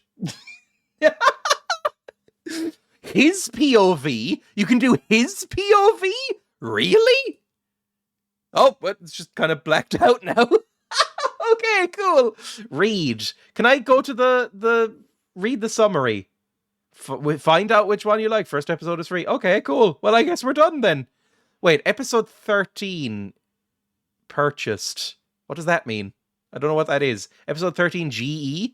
Hell yeah, this app has it all. I don't know what's going on. Last episode. This is the last episode. So what's settings, rewind, quit. Okay, well, I guess that's the end. That's all the CG's done and everything. He was literally the first guy I chose. I don't regret my decision. This cold and distant mobster might scare you away at first, but as you get to know him, you'll find a heart of gold that will love you forever. Soryu was a bit of a surprise for me. He was the last route I read in this title. I generally don't end up so attached to the silent strong type, but I completely fell in love with his character, and he naturally seemed to fit with him in the story. He's cold but so tender, and he opens up as you go through. One of my top favourite characters for sure. The character development of Soryu throughout the main story is great, especially how his feelings grow towards MC. Definitely a great read. Very first character I fell in love with, back before Love 365 came around, and Kissed by the Baddest Bidder was a separate app. Still today, no other characters, in my opinion, can complete with Soryu's love for the main character. I can't wait for more stories with Soryu, especially since I've already read them all, including all the special stories. The story is very thrilling from beginning until the end. In every episode it has excitement, romance, dramatic, and funny scenes. The whole story has all what it needs to be one of my favourites. Every person there needs to go outside and maybe talk to some real people. Every single one of them. They are all deranged. They all have something going on that's not normal. Anyway, I need to leave now. Let's raid somebody and then I need to go. Thank you for watching. That was fun. I'll do the council tomorrow. I'll be live again at 1 o'clock tomorrow for the council. So join then if you want. Thank you for follows and subs and all that kind of thing. It's all fun and nice, good stuff. Oh, Jesus. I need to stretch. Who's live? Not many people are live, really. Nobody small is live. That's kind of annoying. I guess maybe Thursdays aren't really a big streaming day. No idea. I have noticed I always get less views on Thursday as well. I think just people have stuff on. Yeah, you know what? Let's go raid. Is this gonna work? There we go. Yeah, go say hello to this person. Say they're playing Banjo-Kazooie, a game that I've never played and probably should have. But yeah, I'll see you all tomorrow if you feel like joining. The council, more sultry, weird, mysterious boob fun. It's not a dating sim. It's a mystery game, but there is women with giant boobs in it. 2 of them specifically, and then 1 cool woman with shaved head. Anyway, goodbye. Thank you. Bye.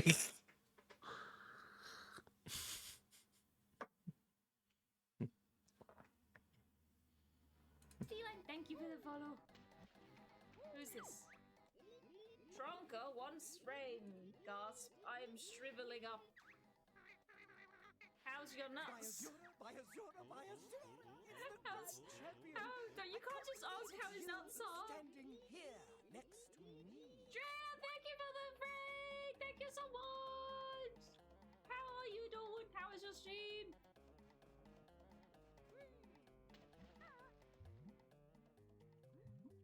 I hope you had a good one. Everyone go follow Dreya. Their streams are good. Very chill.